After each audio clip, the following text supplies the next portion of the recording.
ലിപ്പിഡ്സിനെ കുറിച്ച് പറഞ്ഞിരുന്നു, ഓർക്കുന്നുണ്ടോ? സിമ്പിൾ ലിപ്പിഡ്, കോമ്പൗണ്ട് ലിപ്പിഡ്സ് അല്ലെ, ഡിറൈവ്ഡ് ലിപ്പിഡ്സിനെ പറ്റിയിട്ട് കഴിഞ്ഞ ക്ലാസ്സിൽ പറഞ്ഞു. ഇനി പഠിക്കേണ്ടത് ഇനിയിപ്പോ അതിൽ തന്നെ ബയോ മൈക്രോ മോളിക്യൂളായ ഷുഗേഴ്സിനെ പറ്റി നോക്കാം. കാർബോഹൈഡ്രേറ്റ്സ് കേട്ടോ, ഈസി ടോപ്പിക് ആണ് കാർബോഹൈഡ്രേറ്റ്സ് എന്ന് പറയുമ്പോൾ.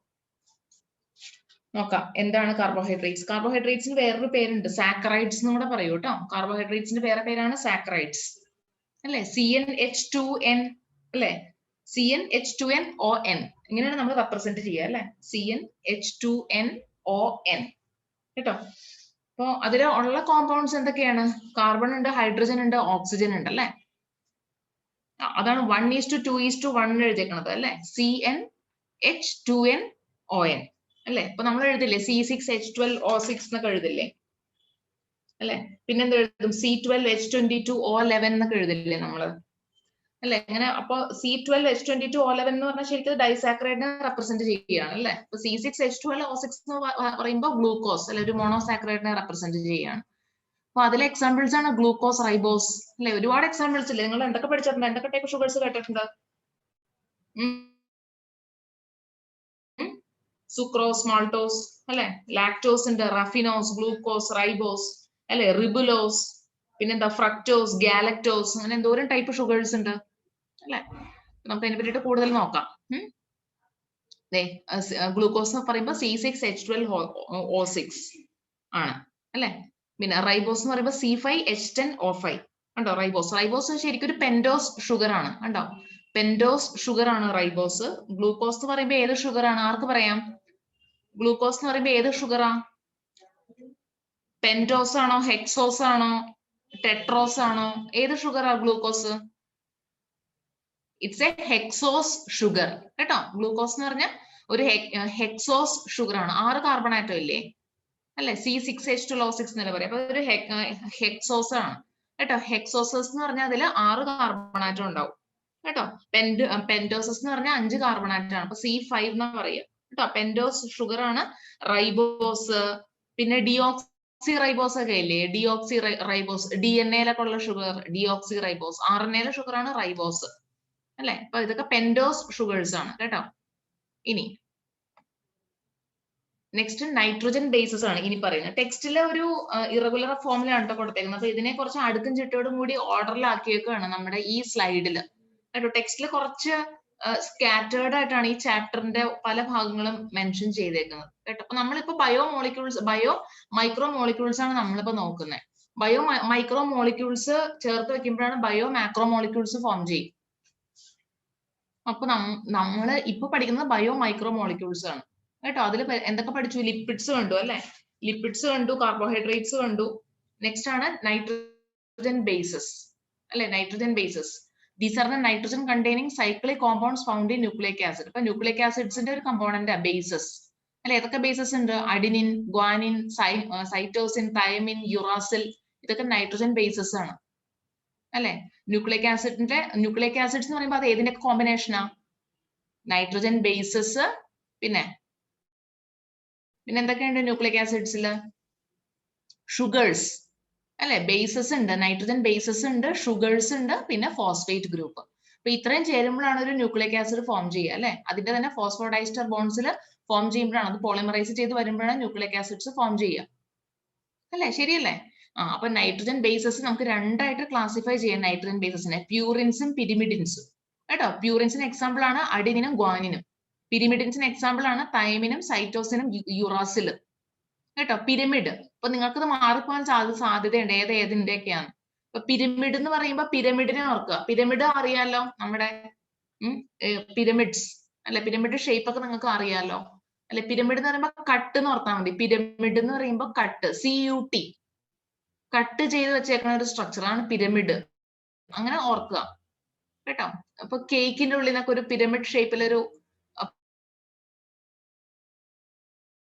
ഭാഗം, പിരമിഡിൻസ് എന്ന് പറയുമ്പോൾ കട്ട് എന്ന് ഓർത്താൽ. കട്ടില് cytosine C, uracil U, T, thymine. അപ്പൊ പിരമിഡ് കട്ട് എന്ന് ഓർത്താൽ മതി. അപ്പൊ പിന്നെ ഇത് മറന്നു പോവില്ല. മനസ്സിലായി? എവിടെയെങ്കിലും എഴുതി വെക്കൂ കേട്ടോ. പിരമിഡ് എന്ന് പറയുമ്പോൾ കട്ട്, CUT എന്ന് ഓർത്താൽ മതി. മനസ്സിലായല്ലോ? പ്യൂറിൻസിന് അഡിനിനും ഗ്വാനിനും. മറന്നു പോവില്ലല്ലോ ഇനി. അപ്പൊ എവിടെയെങ്കിലും ഒന്ന് നോട്ട് ചെയ്ത് വെക്കുക കേട്ടോ. ചെറിയ ടിപ്സ് പറയും, അത് നിങ്ങൾ നോട്ട് ചെയ്ത് വെക്കുക. ഇനി അപ്പോ ന്യൂക്ലിയോസൈഡ് അല്ലെ? അപ്പൊ നമ്മൾ ഇത്ര നേരം ബേസിസിനെയാണ് കണ്ടത് അല്ലെ? നൈട്രജൻ ബേസിസിന്റെ എക്സാമ്പിൾസ് ആണ് ഇത്ര നേരം നമ്മൾ കണ്ടു. ഇനി നെക്സ്റ്റ് ന്യൂക്ലിയോസൈഡ്. ന്യൂക്ലിയോസൈഡ് എന്ന് പറഞ്ഞാൽ എന്താണ്? നൈട്രജൻ ബേസും ഷുഗറും കൂടെ കൂടിയതാണ് ന്യൂക്ലിയോസൈഡ് എന്ന് പറയുക. ഇപ്പൊ നേരത്തെ കണ്ടില്ലേ നിങ്ങൾ നൈട്രജൻ ബേസസ് അല്ലെ? ഏതൊക്കെയാ? Cytosine, uracil, thymine, adenine, guanine എന്നൊക്കെ പറഞ്ഞ് കണ്ടു അല്ലെ? അപ്പൊ അതിന്റെ കൂടെ ഒരു ഷുഗറും കൂടെ ആഡ് ചെയ്യുമ്പോൾ അതിനെ പറഞ്ഞ പേരെന്താ? ന്യൂക്ലിയോസൈഡ്. അപ്പൊ nucleoside is equal to nitrogen base plus sugar കേട്ടോ. ന്യൂക്ലിയോസൈഡ് എന്ന് പറഞ്ഞാൽ is equal to nitrogen bases plus sugar ആണ് ന്യൂക്ലിയോസൈഡ്. അപ്പൊ നൈട്രജൻ ബേസസ് ഏത് വേണമെങ്കിലും ആവാം അല്ലെ? അഡിനിനോ, ഗ്വാനിനോ, സൈറ്റോസിനോ, തൈമിനോ, യുറാസിലോ. അതിന്റെ കൂടെ ഷുഗേഴ്സ് ആഡ് ഓൺ ചെയ്യുമ്പോൾ നിങ്ങൾക്ക് എന്ത് കിട്ടും? ന്യൂക്ലിയോസൈഡ് കിട്ടും. മനസ്സിലായോ? അപ്പൊ ഇവിടെ കണ്ടോ, ഇതൊരു പെന്റോ ഷുഗർ ആണ് അല്ലെ? ഈ പെന്റോ ഷുഗറിന്റെ കൂടെ നൈട്രജൻ ബേസസ് കൂടെ വരുമ്പോൾ ഇതിനെ പറയുന്ന പേരെന്താ? ന്യൂക്ലിയോസൈഡ്. മനസ്സിലായോ? ഇത് അഡിനോസിൻ അല്ലെ? Adenine plus sugar. അപ്പൊ നമ്മൾ അതിനെ അഡിനോസിൻ എന്ന് വിളിക്കും. മനസ്സിലായോ? അപ്പൊ യുറാസിൽ പ്ലസ് ഷുഗർ ആണ് യൂറിഡിൻ. കണ്ടോ? തൈമിൻ പ്ലസ് ഷുഗർ ആണ് തൈമിഡിൻ. Cytosine plus sugar സൈറ്റിഡിൻ. കേട്ടോ? ഗ്വാനോസിൻ അല്ലെ? അഡിനോസിൻ എന്നൊക്കെയാണ് പറയുക. അത് അങ്ങനെ നമുക്ക് ഇഷ്ടം പോലെ ന്യൂക്ലിയോസൈഡ്സ് കിട്ടിക്കഴിഞ്ഞു. നെക്സ്റ്റ് ന്യൂക്ലിയോടൈഡ് എന്താന്ന് നോക്കാം. എന്താണ് ന്യൂക്ലിയോടൈഡ്? ന്യൂക്ലിയോസൈഡിന്റെ കൂടെ ഒരു ഫോസ്ഫേറ്റും കൂടെ ചേരുമ്പോൾ ന്യൂക്ലിയോടൈഡ് ആവും. അപ്പൊ നേരത്തെ കണ്ടില്ലേ, നൈട്രജൻ ബേസ് പ്ലസ് ഷുഗർ ആണ് ന്യൂക്ലിയോസൈഡ്. ആ ന്യൂക്ലിയോസൈഡിന്റെ കൂടെ ഒരു ഫോസ്ഫേറ്റും കൂടെ ചേർന്നപ്പോൾ ആരായി? ന്യൂക്ലിയോടൈഡ് ആയി. കേട്ടോ? ഒരു ഫോസ്ഫേറ്റ് ഗ്രൂപ്പും കൂടെ നമ്മൾ ആഡ് ഓൺ ചെയ്യാണ്. കണ്ടോ? അപ്പൊ ഷുഗർ ആയി, നൈട്രജൻ ബേസ് ആയി, കണ്ടോ? അഡിനിൻ ബേസ് ആയി, അതിന്റെ കൂടെ ഒരു ഫോസ്ഫേറ്റ് ഗ്രൂപ്പും കൂടെ ചേരുമ്പോൾ ആരായി? ന്യൂക്ലിയോടൈഡ് ആയി. മനസ്സിലായോ? അപ്പൊ adenine plus sugar plus phosphate, അതാണ് അഡിനൈലിക് ആസിഡ്, ഗ്വാനൈലിക് ആസിഡ്, സൈറ്റിഡൈലിക് ആസിഡ്, തൈമിഡൈലിക് ആസിഡ്. ഇതുപോലെയാണ് പറയുക. ഇതൊക്കെ എന്താണ്? ന്യൂക്ലിയോടൈഡുകളാണ്. അപ്പൊ ഓർക്കുക, ബേസസ് എന്ന് പറഞ്ഞാൽ അതിന്റെ എക്സാമ്പിൾ നിങ്ങൾ അറിഞ്ഞിരിക്കണം. നൈട്രജൻ ബേസസ് ഏതൊക്കെയാണ്? 5 തരം ഉണ്ട് അല്ലെ? പ്യൂറിൻസും പിരിമിഡിൻസിന്റെ എക്സാമ്പിൾസ് കൂട്ടി 5 നൈട്രജൻ ബേസസ് ഉണ്ട്. ഇനി നൈട്രജൻ ബേസിന്റെ കൂടെ ഷുഗർ ആഡ് ചെയ്ത ആരായി? ന്യൂക്ലിയോസൈഡായി. ന്യൂക്ലിയോസൈഡിന്റെ കൂടെ ഫോസ്ഫേറ്റും കൂടെ ചേർന്ന ന്യൂക്ലിയോടൈഡായി. അങ്ങനത്തെ ന്യൂക്ലിയോടൈഡുകളുടെ എക്സാമ്പിൾ ആണ് ഇവിടെ കൊടുത്തേക്കുന്നത് കേട്ടോ. ഇതൊക്കെ ബേസിക് ആയിട്ടുള്ള കാര്യങ്ങളാണ്, ശ്രദ്ധിച്ചോളാം. അപ്പൊ ന്യൂക്ലിയോടൈഡ്. ഇനി ന്യൂക്ലിയോടൈഡ്സ് ഒരുമിച്ച് ചേരുമ്പോഴാണ് ആരുണ്ടാവുക? ന്യൂക്ലിയിക് ആസിഡ്സ് അല്ലെ? ന്യൂക്ലിയോടൈഡുകൾ ഒന്നിച്ച് ചേരുമ്പോൾ ന്യൂക്ലിയിക് ആസിഡ് ഫോം ചെയ്യാണ്. മനസ്സിലായല്ലോ അല്ലെ? ഇതാണ് ഇതിന്റെ ഏറ്റവും ബേസിക് ആയിട്ടുള്ള കാര്യങ്ങൾ. ന്യൂക്ലിയോടൈഡ്സ് ആർ ഹെട്രോസൈക്ലിക് കോമ്പൗണ്ട്സ് അല്ലെ? റിംഗ് സ്ട്രക്ചർ ഉള്ള കോമ്പൗണ്ട്സ് ആണ്. ഹെട്രോസൈക്ലിക് കോമ്പൗണ്ട്സ് എന്ന് പറഞ്ഞാൽ അവർക്ക് ഒരു സിമ്പിൾ ആയിട്ട് പറയുകയാണെങ്കിൽ റിംഗ് സ്ട്രക്ചേഴ്സ് ആണ്. നിങ്ങൾക്ക് അറിയാമല്ലോ, അതൊക്കെ കെമിസ്ട്രിയിൽ നിങ്ങൾ പഠിക്കുന്നതല്ലേ.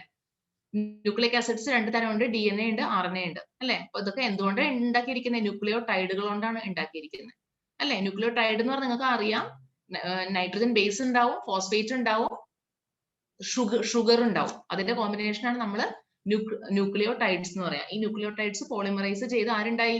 ന്യൂക്ലിയിക് ആസിഡ്സ് ഉണ്ടായി അല്ലെ? അവിടെ വരുന്ന ബോണ്ടിന്റെ പേരെന്താ? Phosphodiester bond. ഈ ഫോസ്ഫോഡൈസ്റ്റർ ബോണ്ട് ആണ് ആ സ്റ്റിഫ്നെസ് കൊടുക്കുക അല്ലെ? ഒരു പോളിന്യൂക്ലിയോടൈഡ് ചെയിന് ആവശ്യമായ ആ ഒരു സ്റ്റിഫ്നെസ്, ആ ഒരു എന്താ പറയാ, ഒരു ദൃഢത എന്ന് പറയില്ല, അത് കൊടുക്കുന്ന ബോണ്ടാണ് ഇത് ഫോസ്ഫോഡൈസ്റ്റർ ബോണ്ട്സ്. മനസ്സിലായല്ലോ? ഈസി അല്ലെ?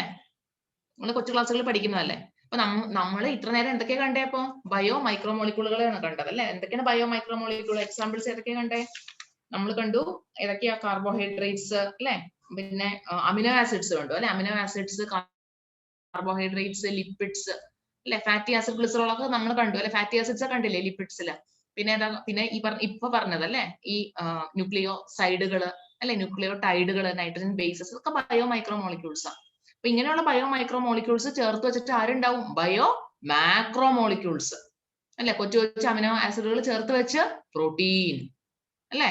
അതുപോലെ തന്നെ ഈ പറഞ്ഞ മോണോസാക്രൈഡ്സ് അല്ലെ? അത് നമ്മൾ കണ്ടു നേരത്തെ. സിമ്പിൾ ഷുഗേഴ്സ്, അതെല്ലാം ചേർത്ത് വെച്ച് നമുക്ക് കോംപ്ലക്സ് ഷുഗേഴ്സ് ഫോം ചെയ്യാം അല്ലെ? പോളിസാക്രൈഡ്സ് കേട്ടിട്ടില്ലേ? സെല്ലുലോസ് അല്ലെ? ഗ്ലൈക്കോജൻ, അതൊക്കെ നമുക്ക് പറയാം. ഇത് പിന്നെ ഈ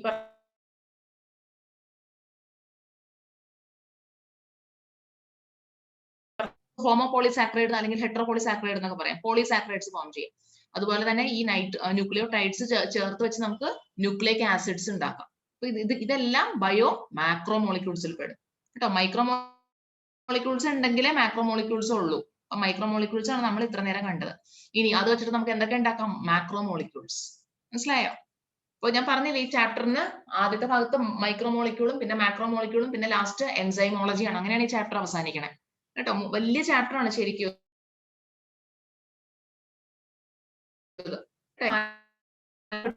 ശരിക്കും ബയോകെമിസ്ട്രിയുടെ ഏറ്റവും ബേസിക് ആയിട്ടുള്ള ചാപ്റ്റർ ആണ് കേട്ടോ. ഇനി these are biomolecules having molecular weight greater than 1000 Dalton അല്ലെ? അത് ഓൾറെഡി പറഞ്ഞല്ലോ, കഴിഞ്ഞ ക്ലാസ്സിലൊക്കെ പറഞ്ഞായിരുന്നു അതിനെ പറ്റിയിട്ട്. ഇനി they include protein, polysaccharide, nucleic acid പറഞ്ഞു അല്ലെ? ഇതെല്ലാമാണ് ബയോ മാക്രോ മോളിക്യൂൾ. പിന്നെ acid soluble fraction includes macro molecules from cytoplasm and organelle അല്ലെ? ആസിഡ് ഇൻസൊല്യൂബിൾ ഫ്രാക്ഷൻ ആണ്, കാരണം വലിയ മോളിക്യൂൾസ് ആയിട്ട് ബുദ്ധിമുട്ടാണ് അല്ലെ? അത് which includes macro molecules from cytoplasm ഓർഗനൽസിനെ കഴിഞ്ഞ ക്ലാസ്സിൽ പറഞ്ഞല്ലോ. നമ്മൾ അതിനെ ജസ്റ്റ് ഒരു മോട്ടർ ആൻഡ് പെസിൽ വെച്ചിട്ട് അല്ലെ ഒന്ന് അരക്കുന്നൊക്കെ പറഞ്ഞില്ലേ? അരച്ചു കഴിഞ്ഞിട്ട് ആ ഫിൽട്രേറ്റിനെ അല്ലെ അതിനെ നമ്മൾ എടുത്തു കഴിയുമ്പോൾ ആസിഡ് സൊല്യൂബിൾ ഫ്രാക്ഷൻ ഉണ്ടാവും, ആസിഡ് ഇൻസൊല്യൂബിൾ ഫ്രാക്ഷൻ ഉണ്ടാവും. ആസിഡ് സൊല്യൂബിൾ ഫ്രാക്ഷൻ എന്ന് പറഞ്ഞാൽ ലോ മോളിക്കുലർ വെയിറ്റ് ഉള്ളതുകൊണ്ടാണ് ആസിഡ് സൊല്യൂബിൾ ആയി മാറുന്നത്. ആസിഡ് ഇൻസൊല്യൂബിൾ എന്ന് പറയുമ്പോൾ അതിന് ഹൈ മോളിക്കുലർ വെയിറ്റ് കൂടുതലാണ് അല്ലെ? ആസിഡ് ഇൻസൊല്യൂബിൾ ഫ്രാക്ഷൻ കുറച്ചും കൂടെ ഹൈ മോളിക്കുലർ വെയിറ്റ് ആയിരിക്കും പറഞ്ഞു അല്ലെ? ഗ്രേറ്റർ ദാൻ 1000 ഡാൾട്ടൺസ് എന്നൊക്കെ പറഞ്ഞിരുന്നു. ഇനി നമുക്ക് നോക്കാം, അതിൽ ഓരോന്നിനെ പറ്റി നോക്കാം. ബയോ മാക്രോ മോളിക്യൂൾസ്, അതിൽ ആദ്യത്തെ നോക്കാം അല്ലെ? ഇവിടെ structure of the cell membrane കാണിച്ചിട്ടുണ്ട്. Lipid is not strictly a macro molecule as its molecular weight does not exceed 800 dalton. ഇത് നീറ്റ് ക്വസ്റ്റൻ ആണ്, ഒന്ന് നോട്ട് ചെയ്യണം കേട്ടോ. ഇപ്പൊ ഞാൻ പറയുന്നത് പേജ് നമ്പർ 147 ഫസ്റ്റ് പാരഗ്രാഫിന്റെ അവസാനത്തെ ലൈനാണ് ഞാൻ പറയണത്. പേജ് നമ്പർ 147 ഫസ്റ്റ് പാരഗ്രാഫിന്റെ last line. Lipids is not strictly macro molecule. Which among the following is not strictly a macro molecule? അങ്ങനെയാണ് നീറ്റിന് ചോദിച്ച question. Which among the following is not strictly a macro molecule? ഏതാ? Lipids. ലിപ്പിഡ്സിന് നമുക്ക് macro മോളിക്യൂളിനെ തറപ്പിച്ച് പറയാൻ വയ്യ. കാരണം എന്താണ്? Molecular weight does not exceed 800 dalton. 800 ഡാൾട്ടന് മുകളിലുള്ളതിനാണ് നമ്മൾ മാക്രോ മോളിക്യൂൾസ് പറയാറുള്ളൂ. അതുകൊണ്ട് നമുക്ക് ലിപ്പിഡ്സിനെ അങ്ങനെ തീർച്ചപ്പെടുത്താൻ പറ്റില്ല, മാക്രോ മോളിക്യൂൾ എന്ന് പറയാൻ പറ്റില്ല. കാരണം 800 ഡാൾട്ടൺ ഉള്ളൂ, 1000ന് മുകളിൽ പോണ്ടേ. ഇത് 800 ഡാൾട്ടൺസ് ഉള്ളൂ. But it comes under acid insoluble fraction. പക്ഷെ എന്താണ്? ഇത് ആസിഡിൽ സൊല്യൂബിളും അല്ല. അപ്പൊ നമുക്ക് ഇതിനെ മാക്രോ മോളിക്യൂൾ ആയിട്ട് പരിഗണിക്കുകയും വേണം. രണ്ട് പ്രശ്നമാണ്, മനസ്സിലായോ? ഇത് 800ന് മേലെ പോവാത്തോണ്ട് അതിനെ മോളിക്കുലർ വെയിറ്റ് അല്ലെ ഒരുപാട് ഹൈ ആവും നമുക്ക് പറയാനും വയ്യ, എന്നാൽ ആസിഡിൽ സൊല്യൂബിൾ ചെയ്യണമില്ല. അപ്പൊ ഇതിനെ എവിടെ പെടുത്തണം എന്നൊരു കൺഫ്യൂഷൻ വരും, മനസ്സിലായോ? അതുകൊണ്ട് തന്നെ നമുക്ക് നോട്ട് സ്ട്രിക്ട്ലി മാക്രോ മോളിക്യൂൾ, ഇതിനെ സ്ട്രിക്റ്റ് ആയിട്ട് മാക്രോ മോളിക്യൂൾ പറയുന്ന വിഭാഗത്തിൽ പെടുത്താനും വയ്യ, മനസ്സിലായോ? പിന്നെ but it comes under acid insoluble fraction because many lipids R arranged into structures like cell membrane. നിങ്ങൾക്ക് അറിയാലോ, സെൽ മെംബ്രെയിനിലൊക്കെ ലിപ്പിഡ്സിന്റെ കണ്ടന്റ് കാണാം അല്ലെ? When a tissue is grinded, cell membrane are broken and form water insoluble vesicles. They cannot be filtered along the acid soluble fraction. അല്ലെ? ആസിഡിൽ സൊല്യൂബിളൈസും ചെയ്യുന്നില്ല അല്ലെ? Lipids ആയതുകൊണ്ട് എന്നാൽ molecular weight 800 ഉള്ളതാണ്. അപ്പൊ അതുകൊണ്ട് തന്നെ ഇതിനെ നമുക്ക് നോട്ട് സ്ട്രിക്ട്ലി മാക്രോ മോളിക്യൂൾ. ഈ ക്വസ്റ്റ്യൻ അസേർഷൻ, റീസൺ ടൈപ്പും സ്റ്റേറ്റ്മെന്റ് ആയിട്ടും അങ്ങനെയൊക്കെ ചോദിക്കാറുണ്ട് കേട്ടോ. ആ പാരഗ്രാഫും ശ്രദ്ധിച്ചോളാം, ഇമ്പോർട്ടന്റ് ആയിട്ടുള്ള പാരഗ്രാഫാണ്. പേജ് നമ്പർ 147 കേട്ടോ. ഫോസ്ഫോ ലിപ്പിഡ് ബൈലെയർ ഉണ്ടെന്നൊക്കെ നിങ്ങൾക്ക് അറിയാലോ. നിങ്ങൾ ഇത് ഫ്ലൂയിഡ് മൊസൈക് മോഡൽ പഠിച്ചിട്ടുണ്ടല്ലേ? സിംഗർ ആൻഡ് നിക്കോൾസന്റെ ഫ്ലൂയിഡ് മൊസൈക് മോഡൽ പഠിക്കുമ്പോൾ മനസ്സിലാവും, ഒരു ഫോസ്ഫോ ലിപ്പിഡ് ബൈലെയർ ആണ്, മനസ്സിലായി? അവിടെയും ലിപ്പിഡ്സ് വരുന്നുണ്ട് അല്ലെ? ഒരു ഫോസ്ഫോ ലിപ്പിഡ് ബൈലെയർ ആണ് ഈ കാണിച്ചേക്കുന്നത് കേട്ടോ. ഫോസ്ഫോ ലിപ്പിഡ്സ് ആണ് ഈ കാണിച്ചേക്കുന്നത്. ഇവിടെ രണ്ട് ചെയിൻ പോലെ കാണിച്ചേക്കണുണ്ടോ? ഇത് ഫോസ്ഫോ ലിപ്പിഡ് ബൈലെയർ ആണ്. അതിൽ നിങ്ങൾക്ക് കാണാം ഇൻട്രിൻസിക് പ്രോട്ടീനും എക്സ്ട്രിൻസിക് പ്രോട്ടീനും ഉണ്ട്. പിന്നെ ഷുഗറിന്റെ ചെയിനും കാണാം, കാർബോഹൈഡ്രേറ്റ്സിന്റെ ചെയിനും നിങ്ങൾക്ക് ഇവിടെ കാണാമല്ലോ അല്ലെ? ട്രാൻസ്പോർട്ട് പ്രോട്ടീൻ ഉണ്ട്, അകത്തോട്ട് സാധനങ്ങളെ വിടാനും പുറത്തോട്ട് നിയന്ത്രിച്ച് കൊണ്ടുവരാനൊക്കെ ഉള്ള ട്രാൻസ്പോർട്ട് പ്രോട്ടീൻസും ഇടയിൽ കാണാം കേട്ടോ. ഇതിപ്പോ ഒരു cell membrane structure, cell membrane അഥവാ പ്ലാസ്മ മെംബ്രെയിൻ സ്ട്രക്ചർ ആണ് ഈ കൊടുത്തേക്കുന്നത്. അപ്പൊ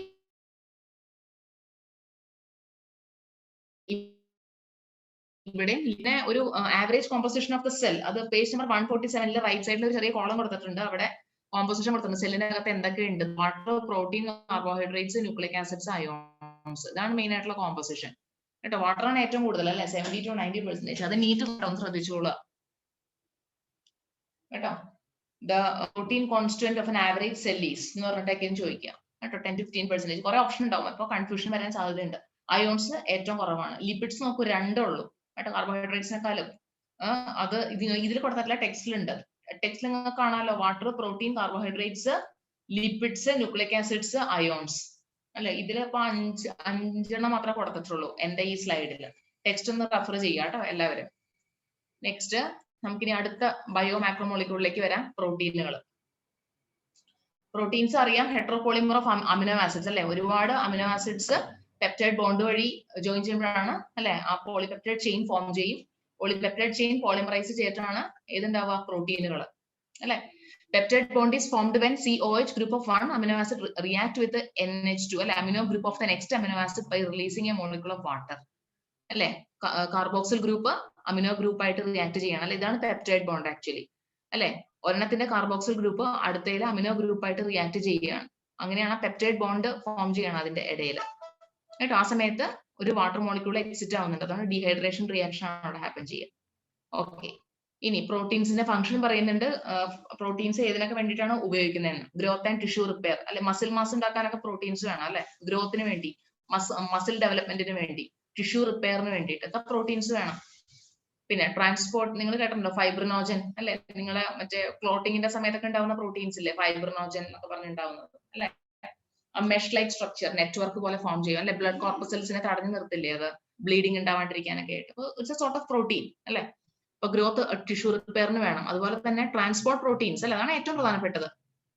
സെല്ലിന്റെ അകത്തോട്ടും പുറത്തോട്ടും ഉള്ള ന്യൂട്രിയൻസിന്റെ ട്രാൻസ്ലോക്കേഷന് വേണ്ടി ഹെൽപ്പ് ചെയ്യുന്ന ട്രാൻസ്പോർട്ട് പ്രോട്ടീൻ, അതും പ്രോട്ടീൻസ് അല്ലേ. അതെ, എക്സാമ്പിൾ ഗ്ലൂട്ട് 4 കേട്ടോ. അത് വളരെ ഇമ്പോർട്ടന്റ് ആണ്, ശ്രദ്ധിച്ചുകൊള്ളുക. പേജ് നമ്പർ 147 താഴത്തെ ബോക്സിൽ അവസാനത്തെ GLUT4 എന്ന് എഴുതിയിട്ടുണ്ട്. അതൊന്ന് അണ്ടർലൈൻ ചെയ്യൂ, അത് നീറ്റ് ക്വസ്റ്റ്യൻ കൂടെയാണ് കേട്ടോ. Gluco transport into the cells is mainly mediated through the protein എന്ന് പറഞ്ഞിട്ട് 4 ഓപ്ഷൻസ്. പെട്ടുപോകും കേട്ടോ, ബോക്സ് നോക്കാത്ത ആൾക്കാരാണെങ്കിൽ പെട്ടുപോകും. അപ്പൊ ആ ഗ്ലൂട്ട് 4 എന്നുള്ളതൊന്ന് പ്രത്യേകം മനസ്സിലാക്കി വെക്കുക. പിന്നെ ആക്ടസ് ഇൻട്രസെല്ലുലാർ ഗ്രൗണ്ട് സബ്സ്റ്റൻസ്, കൊളാജൻ അല്ലെ. കൊളാജൻ അറിയാലോ അല്ലെ, അത് കണക്റ്റീവ് ടിഷ്യൂസിൽ നിങ്ങൾ പഠിച്ചിട്ടുണ്ട്, കൊളാജൻ, ഇലാസ്റ്റിൻ, ഇങ്ങനത്തെ ഉള്ള കാര്യങ്ങൾ. പിന്നെ acts in antibodies to fight infectious organism അല്ലെ. ആന്റിബോഡി മീഡിയേറ്റഡ് ഇമ്മ്യൂൺ സിസ്റ്റം പഠിച്ചിട്ടുണ്ടാവുമല്ലോ അല്ലെ. സെൽ മീഡിയേറ്റഡും ഉണ്ട്, ആന്റിബോഡി മീഡിയേറ്റഡും ഉണ്ട്. ആന്റിബോഡി മീഡിയേറ്റഡിലാണ് ഏത് വരുന്നത് അല്ലെ, ഇമ്മ്യൂണോഗ്ലോബിൻസ് ഒക്കെ പ്രോട്ടീൻസ് അല്ലേ. ഇമ്മ്യൂണോഗ്ലോബിൻ A, B കുറെ സാധനങ്ങൾ ഉണ്ടല്ലോ, D അല്ലെ, E എന്നൊക്കെ പറഞ്ഞു, G. Antibody mediated immune system, അത് ആന്റിബോഡീസും നമ്മൾ ശരിക്കും പ്രോട്ടീൻസ് ആണ് basically. Act as receptors of smell, taste, hormones, ഇതെല്ലാം റിസെപ്റ്റർ മോളിക്യൂൾസ്. ഇനി സമ്മർ ഹോർമോൺസ് അല്ലെ. ഹോർമോൺസ് ആർ ബേസിക്കലി പ്രോട്ടീൻ അല്ലെ. ഇൻസുലിൻ ആണെങ്കിലും എല്ലാ ഹോർമോൺസും ബേസിക്കലി പ്രോട്ടീൻ. പിന്നെ എൻസൈംസ്, ട്രിപ്സിൻ അല്ലെ, പിഗ്മെന്റ്സ് ആയി ഹീമോഗ്ലോബിൻ, ഇതെല്ലാം പ്രോട്ടീൻ ആണ്. അപ്പൊ പ്രോട്ടീൻ ഇല്ലാണ്ട് ഒരു പരിപാടി ഇല്ല എന്നുള്ള കാര്യം മനസ്സിലായല്ലോ അല്ലെ. എല്ലാത്തിനും ഏതിനും നമുക്ക് പ്രോട്ടീൻസ് ആവശ്യമാണ്. അപ്പൊ മെയിൻ ഫംഗ്ഷൻസ് ആണ്. അപ്പൊ പ്രോട്ടീൻസ് ആണെങ്കിൽ അമിനോ ആസിഡ്സ് നിർബന്ധമാണ് അല്ലെ. ഈ പോയിന്റ് ശ്രദ്ധിച്ചോളുക. Most abundant protein in the animal world. ഇപ്പൊ ഞാൻ പറയുന്നത് page number 148 first paragraph, collagen കേട്ടോ. ആ പോയിന്റ് ഒന്ന് നോട്ട് ചെയ്യുക. മോസ്റ്റ് അബണ്ടന്റ് പ്രോട്ടീൻ, ആനിമൽ വേൾഡിൽ ഏറ്റവും കൂടുതലായിട്ടുള്ള പ്രോട്ടീൻ ആണ് കൊളാജൻ കേട്ടോ, കൊളാജൻ. പിന്നെ most abundant protein in the whole of the biosphere ഏതാ, റുബിസ്കോ അല്ലെ. റിബുലോസ് ബിസ്ഫോസ്ഫേറ്റ് കാർബോക്സിലേസ് ഓക്സിജനേസ്, ഓർക്കണ്ടല്ലോ. ഇത് എവിടെ കാണുന്ന പ്രോട്ടീൻ ആണ് റുബിസ്കോ? ആർക്ക് പറയാൻ പറ്റും? റുബിസ്കോ എവിടെ കാണുന്ന പ്രോട്ടീനാ? നിങ്ങൾ പഠിക്കണ്ടോന്ന് നോക്കട്ടെ. ആർക്ക് പറയാം? എനിവൺ? ആരൊക്കെയുണ്ട്? ഇനി പേരെടുത്ത് വിളിക്കണോ? ഐശ്വര്യ, അസ്വിമ, പുതിയ പേരാണല്ലോ. അശ്വിത, അശ്വനി, നല്ല നല്ല നല്ല പേരുകള്. നിങ്ങൾ വളരെ സ്മാർട്ടായിട്ട് ആൻസർ ചെയ്യൂ. എമിൽ, ഫാത്തിമ, ഖദീജ, പിന്നെ മീനാക്ഷി, മീര, സഹൽ, സയന, ശയന, ഉറക്കമാണോ ശയന? സാൻഡ്ര, ശ്രീലക്ഷ്മി. എവിടെയാണ്? ബണ്ടിൽ ഷീത്ത് സെൽ ആണോ? എവിടെയാണ് ബണ്ടിൽ ഷീത്ത് സെൽ? ബണ്ടിൽ ഷീത്ത് കുറച്ചും കൂടെ ഒന്ന് പിൻ പോയിന്റ് ചെയ്ത് പറയാമോ എവിടെയാ കാണുന്നതെന്ന്? ബണ്ടിൽ ഷീത്ത് എന്ന് പറയാൻ വയ്യ. സ്ട്രോമ, സ്ട്രോമ കേട്ടോ. ക്ലോറോപ്ലാസ്റ്റില് സ്ട്രോമയുടെ അകത്താണ് റുബിസ്കോ അല്ലെ. ഡാർക്ക് റിയാക്ഷൻ നടക്കുന്ന സ്ഥലം അല്ലേ സ്ട്രോമ. മിസ് പറഞ്ഞില്ലേ ക്ലോറോപ്ലാസ്റ്റിക് സ്ട്രക്ചർ വരച്ചപ്പോ തൈലക്കോയിഡിന്റെ അകത്ത്, തൈലക്കോയിഡിന്റെ മെംബ്രെയിൻ സർഫസിലാണ് ലൈറ്റ് റിയാക്ഷൻ ഹാപ്പൻ ചെയ്യുക, സ്ട്രോമയിലാണ് ഡാർക്ക് റിയാക്ഷൻ ഹാപ്പൻ ചെയ്യുക. സ്ട്രോമയിലാണ് റുബിസ്കോ കാണുക കേട്ടോ. ഡാർക്ക് റിയാക്ഷന്റെ സമയത്ത് റുബിസ്കോ ഓർക്കുന്നുണ്ടല്ലോ അല്ലെ? കാൽവിൻ സൈക്കിൾ പഠിച്ചത് നമ്മള്. ആരാ പറഞ്ഞപ്പോ ആൻസർ? ആരാ പറഞ്ഞത് ഇപ്പോ? പേരില്ല?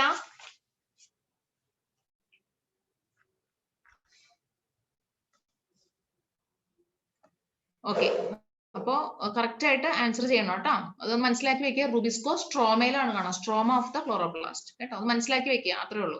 Most abundant protein in the biosphere നിങ്ങൾക്ക് അറിയാലോ, ഈ ലോകത്ത് ഏറ്റവും കൂടുതൽ അല്ലെ ഇപ്പൊ പ്ലാന്റ്സ് ആണ്. അപ്പൊ അതും ഓഷ്യൻസിൽ ആണ് ഏറ്റവും കൂടുതൽ കാർബൺ ഡൈ ഓക്സൈഡ് ഫിക്സേഷൻ നടക്കുന്നത് ഓഷ്യൻസിലാണ്. നിങ്ങൾക്ക് അറിയാം, ഭൂമിയിലെ ഏറ്റവും കൂടുതൽ സമുദ്രം അല്ലേ അല്ലെ? അതുകൊണ്ടാണ് most abundant protein in the biosphere എന്ന് പറയുന്നത് റുബിസ്കോ. അത് ഈ 2 പോയിന്റ് നീറ്റ് ക്വസ്റ്റ്യൻസ് ആണ്, പ്രത്യേകം ശ്രദ്ധിച്ചോളാം കേട്ടോ. ഇനി നമുക്ക് അടുത്ത സെക്ഷനിലോട്ട് വരാം. ഇനി പ്രോട്ടീന്റെ സ്ട്രക്ചറൽ ലെവൽ ഓർഗനൈസേഷൻ ആണ് ഇനി പറയുന്നത് കേട്ടോ. Structural levels of protein, page number 149 last paragraph ആണ് പറയുന്നത് സ്ട്രക്ചർ ഓഫ് പ്രോട്ടീൻസ് കേട്ടോ. 4 സ്ട്രക്ചേഴ്സ് ഉണ്ട് പ്രോട്ടീൻസിന്റെ ആ ചെയിൻ ഒരു ഇതാണ് എന്താ പറയാ, അതിന്റെ ഒരു ഓറിയന്റേഷൻ അനുസരിച്ചാണ് ഈ സ്ട്രക്ചർ, അതിന്റെ പല പല സ്ട്രക്ചേഴ്സ് കൊണ്ടുവന്നേക്കുന്നത് കേട്ടോ. Primary structure, tertiary structure, primary, മറ്റേ സെക്കൻഡറി, ടെർഷറി, ക്വാർട്ടർണറി, അങ്ങനെ 4 സ്ട്രക്ചർ ഉണ്ട് പ്രോട്ടീൻ. ഓക്കെ, നോക്കാം, ഓരോന്നായിട്ട് നോക്കാം. ഇത് വളരെ പ്രധാനപ്പെട്ടതാണ്. നിങ്ങൾ ഒരുപക്ഷെ പരീക്ഷയ്ക്കൊക്കെ എഴുതി അല്ലെ, ഇഷ്ടംപോലെ മാർക്കൊക്കെ മേടിച്ചിട്ടുണ്ടാവും. ഈ ഭാഗം വളരെ ഇമ്പോർട്ടന്റ് ആയിട്ടുള്ള ഭാഗമാണ് കേട്ടോ. നോക്കാം, സ്ട്രക്ചർ ലെവൽസ് ഓഫ് ഓർഗനൈസേഷൻ. അതിൽ ആദ്യത്തെയാണ് പ്രൈമറി സ്ട്രക്ചർ. പ്രൈമറി സ്ട്രക്ചർ എന്ന് പറഞ്ഞാൽ പ്രത്യേകിച്ച് കോംപ്ലിക്കേഷൻ ഒന്നുമില്ല അല്ലെ. എന്താണ്? ഈ describes sequence of amino acids. Amino acid ഇങ്ങനെ നിരത്തി പിടിച്ച് അറേഞ്ച് ചെയ്തിരിക്കുന്നു, അത്രേ ഉള്ളൂ പ്രൈമറി സ്ട്രക്ചറിൽ കേട്ടോ. സീക്വൻസിങ്, ആ അമിനോ ആസിഡ് ജസ്റ്റ് അതിന്റെ ഒരു ലീനിയർ സീക്വൻസ് അതിനെയാണ് കാണിക്കുന്നത്. ഒരു ലീനിയർ അറേഞ്ച്മെന്റ് ഓഫ് അമിനോ ആസിഡ്സിനെ പോളിപെപ്റ്റൈഡ് ചെയിൻ, അതിനാണ് ഈ പ്രൈമറി സ്ട്രക്ചർ കാണിക്കുന്നത്. ലീനിയർ ആയിട്ട് അറേഞ്ച് ചെയ്തേക്കാണ് കണ്ടോ. ഒരു അമിനോ ആസിഡ് കഴിഞ്ഞാൽ അടുത്ത അമിനോ ആസിഡ്, അത് കഴിഞ്ഞാൽ അടുത്ത അമിനോ ആസിഡ്. അപ്പൊ ഇതിന്റെയൊക്കെ ഇടയിൽ ഉണ്ട് എന്ത്? പെപ്റ്റൈഡ് ബോണ്ട് ഉണ്ട് കേട്ടോ, അത് മറക്കാൻ പാടില്ല. പെപ്റ്റൈഡ് ബോണ്ട് വെച്ചിട്ടാണ് ഇതിനെ ഓരോന്നിനെയും ബന്ധിപ്പിച്ചേക്കുന്നത്. അപ്പൊ ഒരു ലീനിയർ അറേഞ്ച്മെന്റ് കാണിക്കുന്നത് പ്രൈമറി സ്ട്രക്ചർ കേട്ടോ. ഫസ്റ്റ് അമിനോ ആസിഡ് ഉണ്ടാവും അല്ലെ, അതിന് എൻ ടെർമിനൽ അമിനോ ആസിഡ് എന്ന് പറയും. ഫസ്റ്റ് അമിനോ ആസിഡിനെ എൻ ടെർമിനൽ അമിനോ ആസിഡ് കണ്ടോ, എൻ ടെർമിനൽ അമിനോ ആസിഡ് എന്ന് പറയാം. പിന്നെ ലാസ്റ്റ് അമിനോ ആസിഡിൽ സി ടെർമിനൽ അമിനോ ആസിഡ് ഉണ്ടാവും കണ്ടോ. എൻ ടെർമിനലിലും ഉണ്ട്, സി ടെർമിനലിലും ഉണ്ട് അല്ലെ. അപ്പൊ ഒരു അമിനോ ഗ്രൂപ്പും ഫ്രീ ആയിട്ട് ഹാങ് കിടക്കുന്നുണ്ട്. ഇവിടെ ഒരു കാർബോക്സിൽ ഗ്രൂപ്പ് കണ്ടോ. ലെഫ്റ്റ് എൻഡില് എൻ ടെർമിനസ് ആണ്, ലാസ്റ്റില് സി ടെർമിനസ് കേട്ടോ, റൈറ്റ് എൻഡിൽ. അപ്പൊ അതിന്റെ ഒരു ലീനിയർ അറേഞ്ച്മെന്റ് ആണ് ഈ കാണിക്കുന്നത് കേട്ടോ. ഒരു ഈ മുത്ത് കൊരുത്തിടില്ലേ മാലയില് അല്ലെ, ഒരു സ്ട്രിങ്ങില് മുത്തുകൾ കൊരുത്തിട്ടേക്കണ പോലെ ഒരു അറേഞ്ച്മെന്റ് ആണ് കാണിക്കുന്നത് കേട്ടോ. ഓരോന്നിനും ഇടയിൽ പെപ്റ്റൈഡ് ബോണ്ട് ഉണ്ട്, അത് മറക്കാൻ പാടില്ല കേട്ടോ. അപ്പൊ അത് യാതൊരു കൺഫ്യൂഷൻ ഇല്ല, മനസ്സിലായി അല്ലെ. ഇനി നെക്സ്റ്റ് ആണ് സെക്കൻഡറി സ്ട്രക്ചർ. സെക്കൻഡറി സ്ട്രക്ചർ എന്താണ്? അവിടെ കുറെ മടക്കും തിരിവൊക്കെ ഉണ്ടാവും സെക്കൻഡറി സ്ട്രക്ചർ കേട്ടോ. കുറച്ചും കൂടി ഒരു കോംപ്ലക്സിറ്റി ഉള്ളതാണ്. Here 1 or more polypeptide chains are folded in the form of a helix അല്ലെ, ഒരു പിരിയൻ ഗോവണിയുടെ മാതിരി അല്ലെ, ഇങ്ങനെ പിരിഞ്ഞിരിക്കും. ഒരു ഹെലിക്കൽ ഫോം ആയിരിക്കും കാണിക്കുക. It has only right handed helices, right hand അല്ലെ, വലതുവശത്തോട്ട് ഉള്ള ഹെലിക്സ് പോലെയൊക്കെ ആയിരിക്കും കേട്ടോ. വലതുവശത്തോട്ട് പിരിഞ്ഞിരിക്കണ പോലെ അതുപോലത്തെ ഒരു അറേഞ്ച്മെന്റ് ആണ് സെക്കൻഡറി സ്ട്രക്ചറിൽ കാണിക്കുക കേട്ടോ. എക്സാമ്പിൾ ആണ് കെറാറ്റിൻ, ഫൈബ്രോയിൻ, സിൽക്ക് ഫൈബർ ഒക്കെ ഇല്ലേ, മാറാല, നല്ല അടിപൊളി എക്സാമ്പിൾ ആണ്. ഈ മാറാല ഇല്ലേ, നിങ്ങളുടെ മാറാമ്പില് വരില്ലേ വീട്ടില്, 8 കാലിയുടെ വല കേട്ടോ.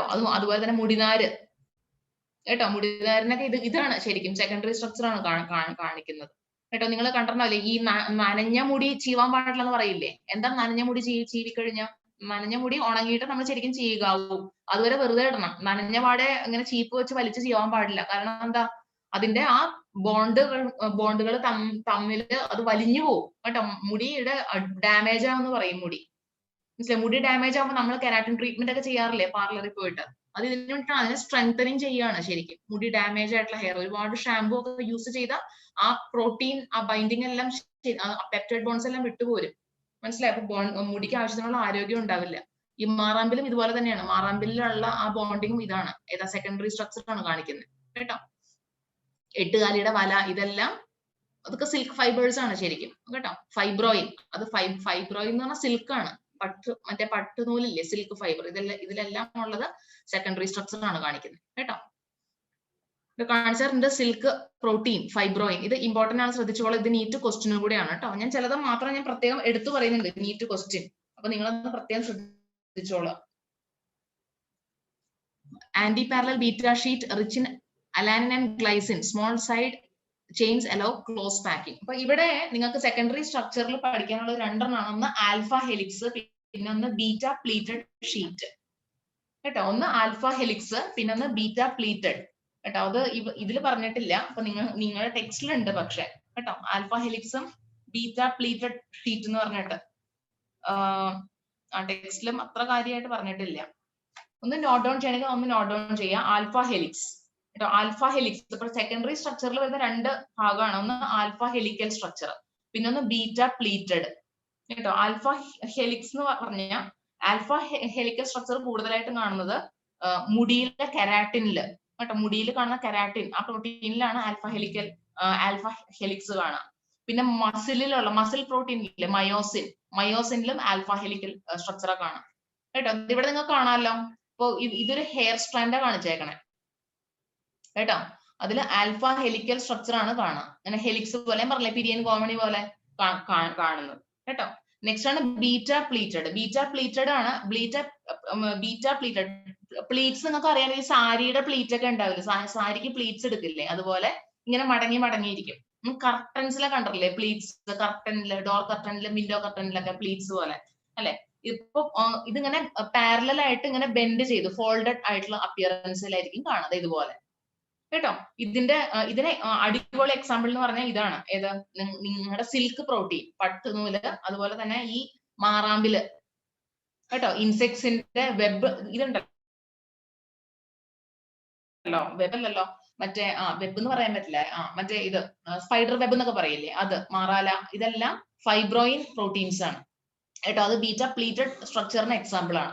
ഇത് ഒന്ന് നോട്ട് ചെയ്യണം എല്ലാവരും കേട്ടോ. ഇത് ഇത് ക്വസ്റ്റ്യൻ ആണ്, ടെക്സ്റ്റിൽ അങ്ങനെ മെൻഷൻ ചെയ്യാത്തൊരു കാര്യമാണ്. ആൽഫ ഹെലിക്സും ബീറ്റ പ്ലീറ്റഡ് ഒന്നുകൂടെ പറയാം. ആൽഫ ഹെലിക്സിന് example keratin of hair, myosin of muscles. Beta പ്ലീറ്റഡിന് എക്സാമ്പിൾ ഫൈബ്രോയിൻ ഓഫ് സിൽക്ക്, പിന്നെ ഫൈബേഴ്സ് അല്ലെ, web of the spider web, അതൊക്കെ നിങ്ങൾക്ക് എക്സാമ്പിൾ ആയിട്ട് പറയാം. ഫൈബ്രോയിൻ ഈ ബീറ്റ പ്ലീറ്റഡിന് എക്സാമ്പിൾ കേട്ടോ. സിൽക്ക് പ്രോട്ടീൻ ഫൈബ്രോയിനും പിന്നെ ഇൻസെക്റ്റിന്റെ വെബുകളും കേട്ടോ. ഇനി നെക്സ്റ്റ് ആണ് ടെർഷറി സ്ട്രക്ചർ. ടെർഷറി സ്ട്രക്ചർ സെക്കൻഡറിയെക്കാളും കുറച്ചും കൂടെ കോംപ്ലക്സിറ്റി ഉണ്ട്. ആ ബോണ്ടാണ് ഇതിന് ശക്തി കൊടുക്കുന്നത്, അങ്ങനെ ഉരുണ്ടിരിക്കാൻ.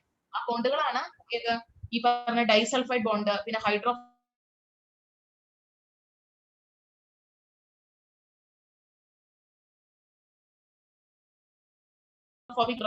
ചുരുണ്ടിരിക്കാനും ഹെൽപ്പ് ചെയ്യും കേട്ടോ. ആ ചെറിയ ചെറിയ ബോൺസ് ഉണ്ട് അതിന് ഇടയിൽ കേട്ടോ. കൂടുതലും വീക്ക് ബോണ്ടുകളാണ്, വളരെ സ്ട്രോങ് ആയിട്ടുള്ള ബോണ്ടുകളല്ല, വീക്ക് ബോണ്ടുകളാണ്. ആ ബോണ്ടുകളെ നമുക്ക് ടെമ്പറേച്ചർ കൊണ്ടോ pH കൊണ്ടൊക്കെ ബ്രേക്ക് ചെയ്യാൻ പറ്റും കേട്ടോ. ചെയ്യാൻ പറ്റും ആ ബോണ്ടിനെ. എന്നിട്ട് നമുക്ക് അതിനെ നിവർത്തി എടുക്കാനും പറ്റും കേട്ടോ. അങ്ങനത്തെ ബോണ്ടുകളാണ് ഇതിൽ കാണാം, വളരെ വീക്ക് ആയിട്ടുള്ള ബോണ്ടുകൾ. ആ വീക്ക് ആയിട്ടുള്ള ബോണ്ടുകളുടെ സഹായത്തോട് കൂടിയാണ് അവര് സ്വയം ഉരുണ്ടൊരു പന്ത് പോലത്തെ സ്ട്രക്ചറിലേക്ക് ഫോം ചെയ്യുന്നത്. മനസ്സിലായല്ലോ. ഇതിന്റെ എക്സാമ്പിൾ ആണ് ഇപ്പൊ പറഞ്ഞത് ചില എൻസൈമുകൾ. ടെർഷറി സ്ട്രക്ചറിന്റെ എക്സാമ്പിൾ ആയിട്ട് നമുക്ക് ചില എൻസൈമുകളുടെ പേര് പറയാം. എൻസൈംസ്, മയോഗ്ലോബിൻ, ഞാൻ പറഞ്ഞു എൻസൈംസ് മിക്കവാറും എല്ലാ എൻസൈമും പ്രോട്ടീൻ ബേസ്ഡ് ആണ് കേട്ടോ. നെക്സ്റ്റ് ആണ് ക്വാർട്ടർണറി സ്ട്രക്ചർ അല്ലെ. നോക്കാം ക്വാർട്ടർണറി സ്ട്രക്ചർ എന്താന്ന് നോക്കാം. More than one polypeptide chains form tertiary structure and each chain functions as a subunit of protein. ഉണ്ടോ അല്ലെ.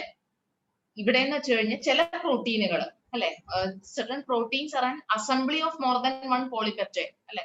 ഒന്നിൽ കൂടുതൽ പോളിപെപ്റ്റൈഡ് ചെയിൻ ഗ്രൂപ്പിംഗ് ചെയ്ത് ഉണ്ടാവുന്ന ഒരു സ്ട്രക്ചർ. കുറെ കൂടെ കോംപ്ലക്സിറ്റി ആണ്. ടെർഷറിയേക്കാളും കോംപ്ലക്സ് ആണ് ക്വാർട്ടർണറി സ്ട്രക്ചർ. എക്സാമ്പിൾ ഇവിടെ പറയുന്നുണ്ട് ഹീമോഗ്ലോബിൻ. ഇതിന് 4 സബ് യൂണിറ്റ് ഉണ്ട് കണ്ടോ. ഇവിടെ കാണാം 2 ആൽഫ സബ് യൂണിറ്റും 2 ബീറ്റ സബ് യൂണിറ്റും കണ്ടോ. ഇതെല്ലാം കൂടെ ഒരുമിച്ചിരിക്കുമ്പോൾ ഏത് കിട്ടി? ഒരു ഹീമോഗ്ലോബിൻ മോളിക്യൂൾ കണ്ടോ. 4 സബ് യൂണിറ്റ് ഒരുമിച്ച് വന്നു കണ്ടോ. ഓരോന്നും ഇങ്ങനെ ചുരുണ്ടിരിക്കുന്നുണ്ട്. അതിന്റെ ഒരു അസോസിയേഷൻ, അതാണ് ക്വാർട്ടർണറി സ്ട്രക്ചർ. അപ്പൊ നമുക്ക് പറയാം ടെർഷറി സ്ട്രക്ചർ തന്നെ വീണ്ടും അല്ലെ, അത് വീണ്ടും അതിന്മേ തന്നെ വൗണ്ട് ചെയ്ത് അങ്ങനെ കുറെ ടെർഷറി സ്ട്രക്ചറുകൾ യോജിച്ചുണ്ടാവുന്ന ഒരു സ്ട്രക്ചർ ആണ് ക്വാർട്ടർണറി സ്ട്രക്ചർ അല്ലെ. More than one polypeptide chain form tertiary structure and each chain function as A sub unit of protein. അതിലെ ഓരോ സബ് യൂണിറ്റും അല്ലെ പ്രോട്ടീൻസ് ആയിട്ട് അത് ബിഹേവ് ചെയ്യുകയാണ്. ഇതാണ് ക്വാട്ടർണറി സ്ട്രക്ചർ എന്ന് പറഞ്ഞാൽ. എക്സാമ്പിൾ പറയുന്നുണ്ട് ഹീമോഗ്ലോബിൻ. ഇത് ഇമ്പോർട്ടന്റ് ആണ്. ഈ ക്വാട്ടർണറി സ്ട്രക്ചറിന്റെ എക്സാമ്പിൾസിനാണ് ഇമ്പോർട്ടന്റ് കേട്ടോ. എക്സാമ്പിൾസ് ഇമ്പോർട്ടന്റ് ആണ്. അതിൽ എന്തൊക്കെ ഉണ്ടെന്ന് ചോദിക്കാം. 2 ആൽഫ സബ് യൂണിറ്റും 2 ബീറ്റ സബ് യൂണിറ്റും. അപ്പൊ ആൽഫ എന്താ ബീറ്റ എന്താന്ന് ചോദിച്ചാൽ പ്രോട്ടീൻ ആണ് ശരിക്കും കേട്ടോ. പോളിപെപ്റ്റൈഡ്സ് തന്നെ ചുരുണ്ടിരിക്കുന്നതാണ് കേട്ടോ. ഇവിടെ ബോണ്ടുകൾ കാണാറുണ്ട് കേട്ടോ. ഹ്യൂമൻ ഹീമോഗ്ലോബിൻ ആണ് എക്സാമ്പിൾ. ഇപ്പൊ 4 പ്രോട്ടീൻസിന്റെ സ്ട്രക്ചർ ലെവൽ നിങ്ങളിപ്പോ കണ്ടു കഴിഞ്ഞു. ആദ്യത്തെയാണ് പ്രൈമറി. പ്രൈമറി ഒരു കൺഫ്യൂഷനും ഇല്ല. എന്താ, ലീനിയർ അറേഞ്ച്മെന്റ് ആണ്. ഈ ട്രെയിനിന്റെ കമ്പാർട്ട്മെന്റ്സ് ഇങ്ങനെ യോജിച്ച് നിൽക്കില്ലേ അല്ലെ, ഒന്നിന് പിന്നാലെ ഒന്ന് അങ്ങനെ കമ്പാർട്ട്മെന്റ് പോലെ കാണില്ലേ, അതുപോലെ ഒരു ലീനിയർ ആയിട്ട് അങ്ങനെ യാതൊരു ചുരുണ്ടോ മടങ്ങിയോ ഒന്നും ഇരിക്കാണ്ട് നേരെയുള്ള അറേഞ്ച്മെന്റിനെയാണ് നമ്മൾ പ്രൈമറി എന്ന് പറയാം. ഓരോരോ അമിനോ ആസിഡ് ഇങ്ങനെ പെപ്റ്റൈഡ് ബോണ്ട് വഴി ഇങ്ങനെ ലീനിയർ ആയിട്ട് അറേഞ്ച് ചെയ്തിട്ടുണ്ടാവും. ഇതിനാണ് പ്രൈമറി എന്ന് പറയാം. സെക്കൻഡറി എന്ന് പറഞ്ഞാൽ അതിങ്ങനെ ഒന്ന് മടങ്ങിയിരിക്കും കേട്ടോ. ബീറ്റ പ്ലീറ്റഡ് ആവും അല്ലെങ്കിൽ ആൽഫ ഹെലിക്സ് ആവും. എങ്ങനെയായാലും ഒരു ചെറിയൊരു മടക്ക് ഉണ്ടാവും കേട്ടോ. ബീറ്റ പ്ലീറ്റഡിന് ആൽഫ ഹെലിക്സിന്റെ എക്സാമ്പിൾ പറഞ്ഞു. അപ്പൊ ആൽഫ ഹെലിക്സിന്റെ എക്സാമ്പിൾ ആണ് കെരാറ്റിൻ. പറഞ്ഞില്ലേ, ഹെയറിലുള്ള കെരാറ്റിൻ പ്രോട്ടീൻ. പിന്നെ ബീറ്റ പ്ലീറ്റഡിന്റെ എക്സാമ്പിൾ ആണ് ഫൈബ്രോയിൻ ഓഫ് ദ സിൽക്ക് കേട്ടോ. നെക്സ്റ്റ് ആണ് ടെർഷറി സ്ട്രക്ചർ. ടെർഷറി സ്ട്രക്ചറിൽ പറഞ്ഞ പോലെ അങ്ങനെ ചുരുണ്ട് കയറും അല്ലെ, ചുരുണ്ട് കൂടുകയാണ്. അവിടെ വരുന്നപ്പോ ഇവിടെ ഒരു helical polypeptide fold on itself അല്ലെ, ഒരു ഹെലിക്കൽ ആയിട്ടുള്ള പോളിപെപ്റ്റൈഡ് അതുമ്പോ തന്നെ ചുരുണ്ട് കയറി എങ്ങനെ ഉണ്ടാവും, അതാണ് ടെർഷറി സ്ട്രക്ചർ. ഇവിടെ വരുന്നത് വീക്ക് ബോണ്ടുകളാണ് അല്ലെ, ഡൈസൾഫൈഡ് ബോണ്ട്, പിന്നെ ഹൈഡ്രജൻ ബോണ്ട്, പിന്നെ ഹൈഡ്രോഫോബിക് ഇന്ററാക്ഷൻസ്, ഡൈസൾഫൈഡ് ബോണ്ട്, അങ്ങനെയുള്ള ബോണ്ടുകൾ വെച്ചിട്ടാണ് ഇത് ഉണ്ടാക്കിയിരിക്കുന്നത്. നെക്സ്റ്റ് ക്വാട്ടർണറി എന്ന് പറഞ്ഞാൽ ഇങ്ങനത്തെ അല്ലെ, ടെർഷറി തന്നെ അതിന്റെ ഒരു ക്ലംബിംഗ് ആണ് ക്വാട്ടർണറി. അങ്ങനെ കുറെ ടെർഷറികൾ കൂടി എങ്ങനെ ഉണ്ടാവും, അതാണ് ക്വാട്ടർണറി സ്ട്രക്ചർ. എക്സാമ്പിൾ ആണ് ഹ്യൂമൻ ഹീമോഗ്ലോബിൻ കേട്ടോ. ഇതെല്ലാമാണ് ശ്രദ്ധിക്കേണ്ടത്. വീണ്ടും കാണിച്ചേക്കാണ് അവര് കേട്ടോ, ഞാൻ വീണ്ടും അത് പറയുന്നില്ല. പിന്നെ നമുക്ക് അടുത്തയിലേക്ക് വരാം. ഇപ്പൊ നമ്മള് ഒരു ബയോ മാക്രോമോളിക്യൂളിനെ പറ്റി പഠിച്ചു കഴിഞ്ഞു. ഏതാ, പ്രോട്ടീൻ അല്ലെ, പ്രോട്ടീന്റെ സ്ട്രക്ചർ കണ്ടുല്ലോ. നെക്സ്റ്റ് ആണ് ബയോ മാക്രോമോളിക്യൂൾ. അടുത്ത എക്സാമ്പിൾ ആണ് പോളിസാക്കറൈഡ്. പോളിസാക്കറൈഡ് എങ്ങനെ ഉണ്ടാവുക, മോണോസാക്കറൈഡ് ഒന്നിച്ച് ചേർന്ന് പോളിസാക്കറൈഡ് ഫോം ചെയ്യാം അല്ലെ. മോണോസാക്കറൈഡിന്റെ ഒരു പോളിമറൈസേഷൻ ആണ് പോളിസാക്കറൈഡ് എന്ന് പറഞ്ഞത് അല്ലെ. More than 6 molecules of A monosaccharide forms A polysaccharide അല്ലെ. ഇനി നമുക്ക് നോക്കാം എക്സാമ്പിൾസ് ഇവിടെ പറഞ്ഞിട്ടുണ്ട് പോളിസാക്കറൈഡ്സിന്റെ. സ്റ്റാർച്ച്, സെല്ലുലോസ്, ഗ്ലൈക്കോജൻ, ഇനൂലിൻ അല്ലെ. സ്റ്റാർച്ച് എന്ന് പറഞ്ഞാൽ ഗ്ലൂക്കോസിന്റെ തന്നെ ഗ്ലൂക്കോസ് മോളിക്യൂൾസ് ആണ് സ്റ്റാർച്ചിലുള്ളത് കേട്ടോ. ഗ്ലൂക്കോസ് മോളിക്യൂൾസ് തന്നെ പോളിമറൈസ് ചെയ്ത് സ്റ്റാർച്ച് ആവുകയാണ്. പിന്നെ ഗ്ലൂക്കോസ് തന്നെ പോളിമറൈസ് ചെയ്തിട്ടാണ് സെല്ലുലോസ് അല്ലെ. Cellulose most abundant organic compound ആണ് കേട്ടോ. ഏത്, സെല്ലുലോസ്. നിങ്ങൾക്ക് അറിയാലോ, പ്ലാന്റ്സിന്റെ cell wall is made of cellulose അല്ലെ. സ്റ്റാർച്ച് നിങ്ങൾക്ക് അറിയാം, reserve food in the plant cells അല്ലെ. സ്റ്റാർച്ച് റിസർവ് ഫുഡ് ആണ്. സ്റ്റാർച്ചിന്റെ കമ്പോണൻസ് ഏതൊക്കെയാണ്, അമൈലോസും അമൈലോപെക്റ്റിൻ അല്ലെ. അമിലോസും അമൈലോപെക്റ്റിൻ അങ്ങനത്തെ 2 കമ്പോണൻസ് ഉണ്ട് സ്റ്റാർച്ചില്. പിന്നെ വരുന്നതാണ് ഗ്ലൈക്കോജൻ. ഗ്ലൈക്കോജൻ നിങ്ങൾക്ക് അറിയാം, ഏതാ, റിസർവ് ഫുഡിന്റെ ആനിമൽ ടിഷ്യൂസ് അല്ലെ. നമ്മുടെയൊക്കെ ബോഡിയിൽ എക്സസ് ഗ്ലൂക്കോസിനെ ഗ്ലൈക്കോജൻ ആക്കി ലിവറിലാണ് സ്റ്റോർ ചെയ്യുക കേട്ടോ. It's A homopolymer of glucose. ഏതാ, ഗ്ലൈക്കോജൻ അല്ലെ. പിന്നുള്ളതാണ് ഇനൂലിൻ. ഇനൂലിൻ എന്ന് പറഞ്ഞൊരു ഷുഗർ ഉണ്ട്, ഹോമോപോളിമർ ഓഫ് ഫ്രക്ടോസ് കേട്ടോ. അത് ഫ്രക്ടോസിന്റെ ഹോമോപോളിമർ. അതിൽ ഫ്രക്ടോസ് യൂണിറ്റ്സ് ആണ് ഉള്ളത്. ഇപ്പൊ ഗ്ലൂക്കോസും ഫ്രക്ടോസും ഒക്കെ ആരാന്ന് ചോദിച്ചാൽ എന്താ പറയാ, ആരാണ് ഗ്ലൂക്കോസ്, ആരാണ് ഫ്രക്ടോസ്? ഗ്ലൂക്കോസും ഫ്രക്ടോസും ഒക്കെ ഹെക്സോസസ് ആണ് കേട്ടോ. 6 കാർബണാറ്റം ഉള്ള കോമ്പൗണ്ട്സ് ആണ്. ഇത് മോണോസാക്കറൈഡുകളാണ് ഗ്ലൂക്കോസും ഫ്രക്ടോസും ഒക്കെ കേട്ടോ. മോണോസാക്കറൈഡ് ആണ്. മോണോസാക്കറൈഡിന്റെ വേറെ പേരെന്താ, സിമ്പിൾ ഷുഗേഴ്സ് കേട്ടോ. സിമ്പിൾ ഷുഗേഴ്സ് ആണ്. അതിനെ വീണ്ടും നമുക്ക് ഹൈഡ്രലൈസ് ചെയ്ത് ചെറിയ ഷുഗേഴ്സ് ആക്കാൻ പറ്റില്ല കേട്ടോ. അത് ഓൾറെഡി ചെറുതാണെങ്കിൽ വീണ്ടും ചെറുതാക്കാൻ പറ്റുമോ, ഇല്ല. അപ്പൊ അങ്ങനത്തെ ഷുഗേഴ്സിനാണ് നമ്മൾ സിമ്പിൾ ഷുഗേഴ്സ് എന്ന് പറയാം. സിമ്പിൾ ഷുഗേഴ്സിൽ വരുന്നതാണ് ഏത്, ഈ ഗ്ലൂക്കോസും ഫ്രക്ടോസും റൈബോസും ഡിയോക്സി റൈബോസും കേട്ടോ.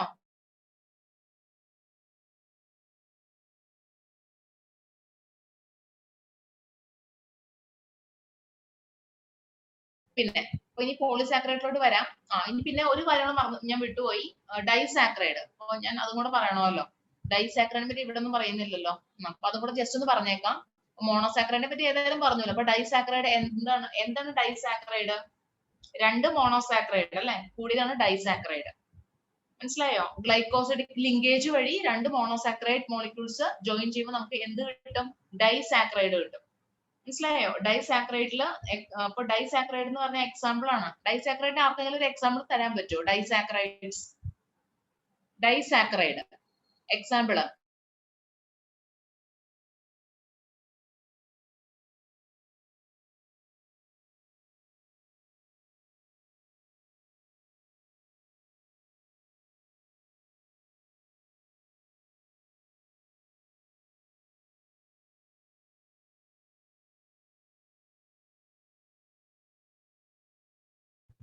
ഷിബിന, റുക്സാന, സോന, റിയ മുഹമ്മദ്, മീനാക്ഷി, ജയറാം. കൊള്ളാലോ. പറയൂ ഡൈസാക്രൈഡിന് എക്സാമ്പിള്. മിസ് ലാക്ടോസ് ആണോ? ലാക്ടോസ് ആണ്. പിന്നെ maltose, maltose, sucrose. Very correct ആണ് കേട്ടോ പറഞ്ഞത്. ആരാ പറഞ്ഞത് ആൻസർ? ആരാ പറഞ്ഞേക്കും മിണ്ടില്ല അല്ലെ ആരും? Sucrose, maltose, lactose. സുമല എന്ന് ഓർത്താ മതി. സുമല എന്ന് പറഞ്ഞ കുട്ടി ഉണ്ടോ ഈ ക്ലാസ്സില്? സുക്രോസ്, മാൾട്ടോസ്, ലാക്ടോസ് കേട്ടോ. D disaccharide. ഡി സുമലെ എന്ന് വിളിച്ചാൽ മതി കേട്ടോ. ഡി സുമലെ. ഇപ്പൊ മനസ്സിലായല്ലോ? സുക്രോസ്, മാൾട്ടോസ്, ലാക്ടോസ് കേട്ടോ. സുക്രോസിന്റെ വേറെ പേരെന്താ? കെയിൻ ഷുഗർ എന്ന് പറയും അല്ലെ? സുക്രോസ് എന്ന് പറഞ്ഞാൽ കെയിൻ ഷുഗർ ആണ് കേട്ടോ. ടേബിൾ ഷുഗർ എന്നൊക്കെ പറയും. കെയിൻ ഷുഗർ ഇതൊന്ന് നോട്ട് ചെയ്യാം കേട്ടോ. ലാക്ടോസ് എന്ന് പറഞ്ഞാൽ മിൽക്ക് ഷുഗർ ആണ്. ലാക്ടോസ് അല്ലെ? മിൽക്ക് ഷുഗർ ആണ്. പിന്നെ ആരാണ്? മാൾട്ടോസ് അല്ലെ? മാൾട്ടോസിന് മാൾട്ട് ഷുഗർ എന്ന് പറയും. അയ്യോ മുകളിൽ എഴുതണം. Okay, maltose, malt sugar. മാൾട്ടോസില് ഗ്ലൂക്കോസും ചേർന്ന 2 ഗ്ലൂക്കോസ് ചേർന്നതാണ് മാൾട്ടോസ് കേട്ടോ. സുക്രോസില് ഗ്ലൂക്കോസും ഫ്രക്ടോസും ചേർന്നതാണ് സുക്രോസ് കേട്ടോ. പിന്നെ ലാക്ടോസില് ഗ്ലൂക്കോസും ഗാലക്ടോസും ചേർന്നതാണ് ലാക്ടോസ് കേട്ടോ. മനസ്സിലായെന്ന് വിചാരിക്കണല്ലേ എല്ലാവർക്കും? ഇതൊക്കെ പ്രധാനപ്പെട്ടതാണ്, ശ്രദ്ധിച്ചോളാം. ഇത് 3 ഡൈസാക്രൈഡിന് എക്സാമ്പിൾ. അപ്പൊ ഞാൻ അതാണ് പറയാൻ വന്നത്. ഞാനത് മാറ്റിയാണ് പറയുമ്പോ പെട്ടെന്ന് തന്നെ എഴുതിയെടുക്കുക അറിയാത്തവര്. ഇനി പോളിസാക്രൈഡിലേക്ക് നമുക്ക് വരാം. പോളിസാക്രൈഡ് അല്ലെ? They are the complex polysaccharide formed of amino acids അല്ലെ? എക്സാമ്പിൾ ഗ്ലൂക്കോസമൈൻ, N-acetyl galactosamine അല്ലെ? അപ്പൊ അമിനോ ആസിഡ്സ് അല്ല, അമിനോ ഗ്രൂപ്പും കൂടെ ആഡ് ഓൺ ചെയ്തിട്ടുണ്ടോ കേട്ടോ ചിലതില് പോളിസാക്രൈഡ്സിൽ. Chitin is a homopolymer of N-acetyl glucosamine. ഇത് നോട്ട് ചെയ്യുക, ഇത് ഇമ്പോർട്ടന്റ് ആണ്. കൈറ്റിൻ അറിയാലോ, ഈ ആർത്രോപോഡ്സിന്റെ എക്സോസ്കെലിറ്റനിലൊക്കെ കൈറ്റിൻ ആയിരിക്കും ഉള്ളത് അല്ലെ? ഇപ്പൊ ചെമ്മീനിന്റെ ഒക്കെ തൊണ്ട് കണ്ടിട്ടില്ലേ നിങ്ങൾ? തൊണ്ട് അതിലൊക്കെ കൈറ്റിനാണ്. പാറ്റയെ അതിന്റെയൊക്കെ തൊണ്ട് ഈ ഉറുമ്പുകൾ പൊക്കിക്കൊണ്ട് പോകണ കണ്ടറില്ലേ? ചത്ത പാറ്റയെ. അത് നല്ല മധുരമാണ്, അതിന് ചെറിയ കൈറ്റിൻ കണ്ടന്റ് ഉണ്ട് അതിന്, അതുകൊണ്ടാണ് കൊണ്ടുപോകുന്നത് കേട്ടോ. പിന്നെ ഫംഗൽ സെൽ വാൾ അല്ലെ? Fungal cell wall is made up of chitin കേട്ടോ. കൈറ്റിൻ എന്ന് പറഞ്ഞാൽ N-acetyl glucosamine. ഒന്ന് നോട്ട് ചെയ്യാട്ടോ. ഇനി exoskeleton of arthropods and cell wall of fungi കേട്ടോ. N-acetyl glycosamine. ഒന്ന് നോട്ട് ചെയ്യുക, ഇത് ഇമ്പോർട്ടന്റ് ആണ്. ഫംഗൽ സെൽ വാളിന്റെ ഒരു പടമാണ് ഇവിടെ ഇവര് കൊടുത്തേക്കുന്നത്. പടവും നിങ്ങൾക്ക് വേണ്ട, ജസ്റ്റ് കാണിച്ചു എന്നുള്ളൂ. ഇനി ഇപ്പൊ ഇതെങ്ങനെ ഫോം ചെയ്യണമെന്ന് നോക്കാം അല്ലെ? ഒരുപാട് മോണോസാക്രൈഡും ഡൈസാക്രൈഡും ഞാൻ പറഞ്ഞില്ലേ, മോണോസാക്രൈഡുകള് പോളിമറൈസ് ചെയ്യുമ്പോഴാണ് ഡൈസാക്രൈഡ് കിട്ടുക. 2 മോണോസാക്രൈഡുകള് ഗ്ലൈക്കോസിഡിക് ലിങ്കേജ് വഴി അല്ലെ? ഗ്ലൈക്കോസിഡിക് ലിങ്കേജിന്റെ ഫോം ചെയ്യുന്ന സമയത്ത് വാട്ടർ എമിറ്റ് ആവും. അപ്പൊ ആ സമയത്ത് ആണ് ഈ ബോണ്ട് ഫോം ചെയ്തത്. ഇതാണ് ഗ്ലൈക്കോസിഡിക് ബോണ്ട് ഉണ്ടോ? അപ്പൊ നമ്മൾ നേരത്തെ പെപ്റ്റൈഡ് ബോണ്ട് എന്ന് പറഞ്ഞില്ലേ, അതുപോലെ ഗ്ലൈക്കോസിഡിക് ബോണ്ട് ഉണ്ട് 2 മോണോസാക്രൈഡ് ഇടയിൽ. അപ്പൊ ഒരു ഡൈസാക്രൈഡ് ഫോം ചെയ്യും. മനസ്സിലായല്ലോ? അങ്ങനെ കുറെ ഡൈസാക്രൈഡ്സ് ലിങ്ക് ചെയ്യുമ്പോഴാണ് പോളിസാക്രൈഡ്സ് ഫോം ചെയ്യുക കേട്ടോ. കുറെ മോണോസാക്രൈഡ് അല്ലെങ്കിൽ ഡൈസാക്രൈഡ്സിന്റെ പോളിമറൈസ് ടു ഫോം പോളിസാക്രൈഡ്. അവിടെ വരുന്ന ബോണ്ടിന്റെ പേരെന്താ? ഗ്ലൈക്കോസിഡിക് ബോണ്ട് കേട്ടോ, മറക്കാണ്ടിരിക്കുക. ഇവര് ഗ്ലൈക്കോജന്റെ പടം കാണിച്ചിട്ടുണ്ട്. ഇനി നെക്സ്റ്റിലേക്ക് വരാം. ഇനി സ്റ്റാർച്ച് സെല്ലുലോസിനെ പറ്റിയിട്ട് ഓൾറെഡി പറഞ്ഞല്ലോ. സ്റ്റാർച്ചും സെല്ലുലോസും ആരാണ്? ഹോമോ പോളിസാക്കറൈഡ്സ് ആണ് കേട്ടോ. Homo polysaccharide. നിങ്ങൾക്ക് അറിയാം എന്താണ് ഹോമോ പോളിസാക്കറൈഡ് എന്ന് പറഞ്ഞാൽ? സ്റ്റാർച്ചിലും സെല്ലുലോസിലും ഗ്ലൂക്കോസ് സബ് യൂണിറ്റ്സ് മാത്രമേ ഉള്ളൂ. ഇവിടെ സ്റ്റാർച്ചിന്റെ ഒരു ഡയഗ്രാം കാണിച്ചിട്ടുണ്ട്. ഇതില് ഗ്ലൂക്കോസ് ആണ്. ഈ ഓറഞ്ച് കളറിൽ കാണിച്ചേക്കുന്നതൊക്കെ ഗ്ലൂക്കോസ് ആണ്. ആ ഹെക്സോസ് റിംഗ് ആണ് കാണിച്ചേക്കുന്നത്. 6 കാർബണാറ്റാണ് ഈ കാണിച്ചേക്കുന്നത് കേട്ടോ. അപ്പൊ അതിനെ ഈ പച്ച കളറിൽ കാണിച്ചേക്കുന്നത് ഗ്ലൈക്കോസിഡിക് ലിങ്കേജ് ആണ് കാണിച്ചേക്കുന്നത് കേട്ടോ. അപ്പൊ അതിനിപ്പോ എല്ലാം ഗ്ലൂക്കോസ് സബ് യൂണിറ്റുകൾ പോളിമറൈസ് ടു ഫോം സ്റ്റാർച്ച്. സെല്ലുലോസിലും അങ്ങനെ തന്നെ. സെല്ലുലോസിലും ഗ്ലൂക്കോസ് മാത്രമേ ഉള്ളൂ. ഗ്ലൂക്കോസ് സബ് യൂണിറ്റുകൾ പോളിമറൈസ് ചെയ്തിട്ടാണ് സെല്ലുലോസ് ഉണ്ടാക്കിയിരിക്കുന്നത് കേട്ടോ.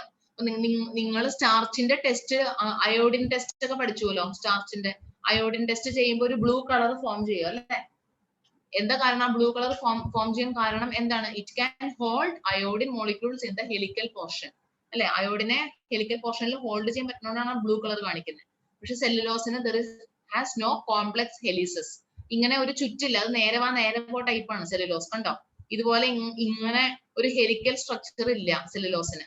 എല്ലാം ഒരു ലീനിയർ സ്ട്രക്ചർ ആയിട്ടാണ് കാണിച്ചേക്കുന്നത്. അതുകൊണ്ട് ഇതിന് അയോഡിനെ ഹോൾഡ് ചെയ്യാൻ പറ്റുന്നില്ല. അതുകൊണ്ടാണ് അതിന് ആ ഒരു ബ്ലൂ കളർ ഇല്ലാത്തത് കേട്ടോ. സ്റ്റാർച്ച് ടെസ്റ്റ് നിങ്ങൾ പഠിച്ചുല്ലോ. അയോഡിൻ വെച്ചിട്ട് സ്റ്റാർച്ച് ടെസ്റ്റ് നിങ്ങൾ ചെയ്ത് ഫോട്ടോസിന്തസിസ് എന്ന് പറഞ്ഞ ചാപ്റ്ററിൽ പഠിച്ചുല്ലോ ഇല്ലേ? സ്റ്റാർച്ച് ടെസ്റ്റ് ചെയ്യുന്നത്, ഫോട്ടോസിന്തസിസ് നടക്കുന്നുണ്ടോ ഇല്ലയോ എന്ന് അറിയാൻ വേണ്ടിയിട്ട് അല്ലെ? നമ്മള് മറ്റേ ഒരു ഏതായിരുന്നു പഠിച്ചേ ഫോട്ടോസിന്തസിസിൽ? ആ ടെസ്റ്റിന്റെ പേര് ഓർക്കുന്നുണ്ടോ ആരെങ്കിലും? സ്റ്റാർച്ച് ടെസ്റ്റ് ചെയ്യണതിന് മുന്നേ ഒരു ടെസ്റ്റ് നമ്മൾ ചെയ്തില്ലേ? അതില്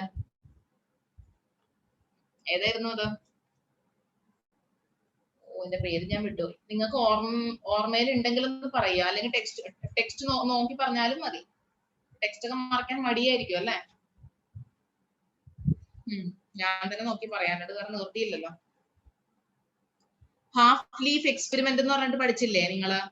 പേജ് നമ്പർ 207 ഫസ്റ്റ് പാരഗ്രാഫിൽ ഹാഫ് ലീഫ് എക്സ്പെരിമെന്റ് മോളിന്റെ MOHL Mohl's half leaf experiment ചെയ്തപ്പോ അവിടെ നിങ്ങൾ ചെയ്തിരുന്നു സ്റ്റാർച്ചിന്റെ ടെസ്റ്റ് അയോഡിൻ വെച്ചിട്ട് കേട്ടോ. ഓക്കെ, അതാണ് ഞാൻ പറയാൻ വന്നത്. ഓക്കെ, ഇനി അടുത്തതിലേക്ക് നമുക്ക് നോക്കാം. ഇനി അടുത്ത ബയോ മാക്രോമോളിക്യൂളിലേക്ക് വരാൻ ന്യൂക്ലിയിക് ആസിഡ്. അപ്പൊ നേരത്തെ നിങ്ങൾ ന്യൂക്ലിയോടൈഡും സൈഡൊക്കെ കണ്ടുവരും. ഇനി ന്യൂക്ലിയിക് ആസിഡ്സിലോട്ട് വരാം. Nucleic acids are heteropolymer of nucleotide അല്ലെ? ന്യൂക്ലിയോടൈഡിന്റെ ആ പോളിമറൈസ്ഡ് ഫോം ആണ് ന്യൂക്ലിയിക് ആസിഡ്സ്. ന്യൂക്ലിയോടൈഡ് എന്ന് പറഞ്ഞാൽ എന്താണ്? ബേസ്, ഷുഗർ, ഫോസ്ഫേറ്റ് ഗ്രൂപ്പ് ഇത്രയും ചേർന്നാണ് ന്യൂക്ലിയോടൈഡ്. എഴുതിയേക്കണുണ്ടോ? ബേസ് ഉണ്ട്. ബേസ് ഏതാ? Nitrogen bases. അഡിനിൻ ആവാം, ഗ്വാനിൻ, സൈറ്റോസിൻ, തൈമിൻ, ഏത് വേണമെങ്കിലും ആവാം അല്ലെ? നൈട്രജൻ ബേസസും ഷുഗർ അതൊരു പെൻഡോസ് ഷുഗർ ആണ്. അത് നിർബന്ധം. അത് റൈബോസ് ആവാം അല്ലെങ്കിൽ ഡിയോക്സി റൈബോസ് ആവാം. എന്തായാലും അതൊരു പെൻഡോസ് ഷുഗർ ആയാൽ മതി. 5 കാർബൺ ആയിരിക്കണം കേട്ടോ. പിന്നെ ഒരു ഫോസ്ഫേറ്റ് ഗ്രൂപ്പ്. ഇത് ചേർന്നാണ് ഏത്? ന്യൂക്ലിയോടൈഡ്. അപ്പൊ കുറെ ന്യൂക്ലിയോടൈഡുകൾ പോളിമറൈസ് ചെയ്യുമ്പോഴാണ് ഏതുണ്ടാവുക? പോളിന്യൂക്ലിയോടൈഡ് അല്ലെ? Polynucleotide formation. ഇനി നോക്കാം. ന്യൂക്ലിയിക് ആസിഡ്സ് 2 തരത്തിലുണ്ടെന്ന് അറിയാലോ. DNA ഉണ്ട്, RNA ഉണ്ട് അല്ലെ? DNA ഡബിൾ സ്റ്റാൻഡേർഡ് ആണ്, RNA സിംഗിൾ സ്റ്റാൻഡേർഡ് ആണ്, അതും അറിയാം. ഇനി nucleic acids there are more than a dozen form of DNA such as A, B, C, D, E, Z. ഇത്രയും അധികം DNA ഉണ്ട് അല്ലെ?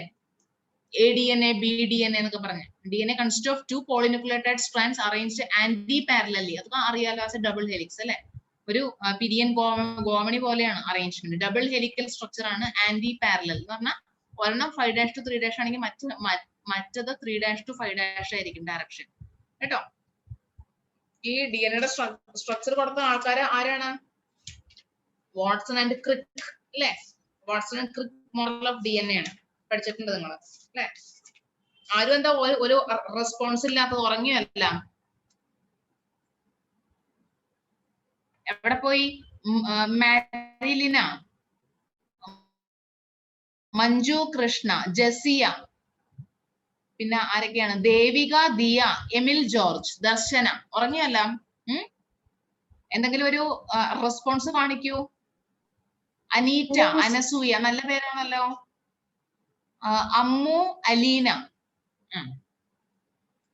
ഓക്കെ, അപ്പൊ നമുക്കിനി അടുത്ത ഇതിലോട്ട് വരാം. ഡബിൾ ഹെലിക്കൽ സ്ട്രക്ചർ കൊണ്ടുവന്ന ആരാണ്? Watson and Crick. അവർക്ക് നൊബേൽ പ്രൈസ് കിട്ടി കേട്ടോ 1962. അല്ലെ? ഒരു ഒന്നൊന്നര കണ്ടുപിടുത്തായിരുന്നു അല്ലെ? ആ ഇനി DNA enucleated consist of nitrogen based deoxyribose sugar and phosphate. അതൊക്കെ തന്നെയാണ് ഇത്ര നേരം പറഞ്ഞുകൊണ്ടിരുന്നത് അല്ലെ? വീണ്ടും പറയേണ്ട ആവശ്യമില്ലല്ലോ. ഇനി backbone of DNA formed by sugar phosphate sugar chain അല്ലെ? ഒരു ഷുഗർ ഫോസ്ഫേറ്റ് ചെയിൻ ആണ്, പെന്റോ ഷുഗർ ആൻഡ് ഫോസ്ഫേറ്റിന്റെ ചെയിൻ ആണ് backbone. Steps are formed of nitrogen base pair അല്ലെ? ഒരു ടേണിന്റെ അകത്ത് 10 ബേസ് പെയർ ഉണ്ട് കേട്ടോ. അപ്പൊ സ്റ്റെപ്സ് നൈട്രജൻ ബേസസ് വെച്ചിട്ടാണ് ഈ സ്റ്റെപ്സ് ഉണ്ടാക്കിയിരിക്കുന്നത്. ഇവിടെ കുറച്ച് സ്റ്റെപ്പ് കാണിച്ചിട്ടുള്ളൂ, ശരിക്കും 10 ഉണ്ട്. അപ്പൊ നൈട്രജൻ ബേസസ് ഏതൊക്കെയാണ്? അഡിനിൻ, ഗ്വാനിൻ, തൈമിൻ, സൈറ്റോസിൻ അല്ലെ? യുറാസിൽ ഇല്ല. എവിടെ യുറാസിൽ ഇല്ലാത്തത്? DNA-ല്. യുറാസിലിന് പകരം ഏതാണ് ഉള്ളത്? യുറാസിൽ ഈസ് റീപ്ലേസ്ഡ് ബൈ ആർക്ക് പറയാം?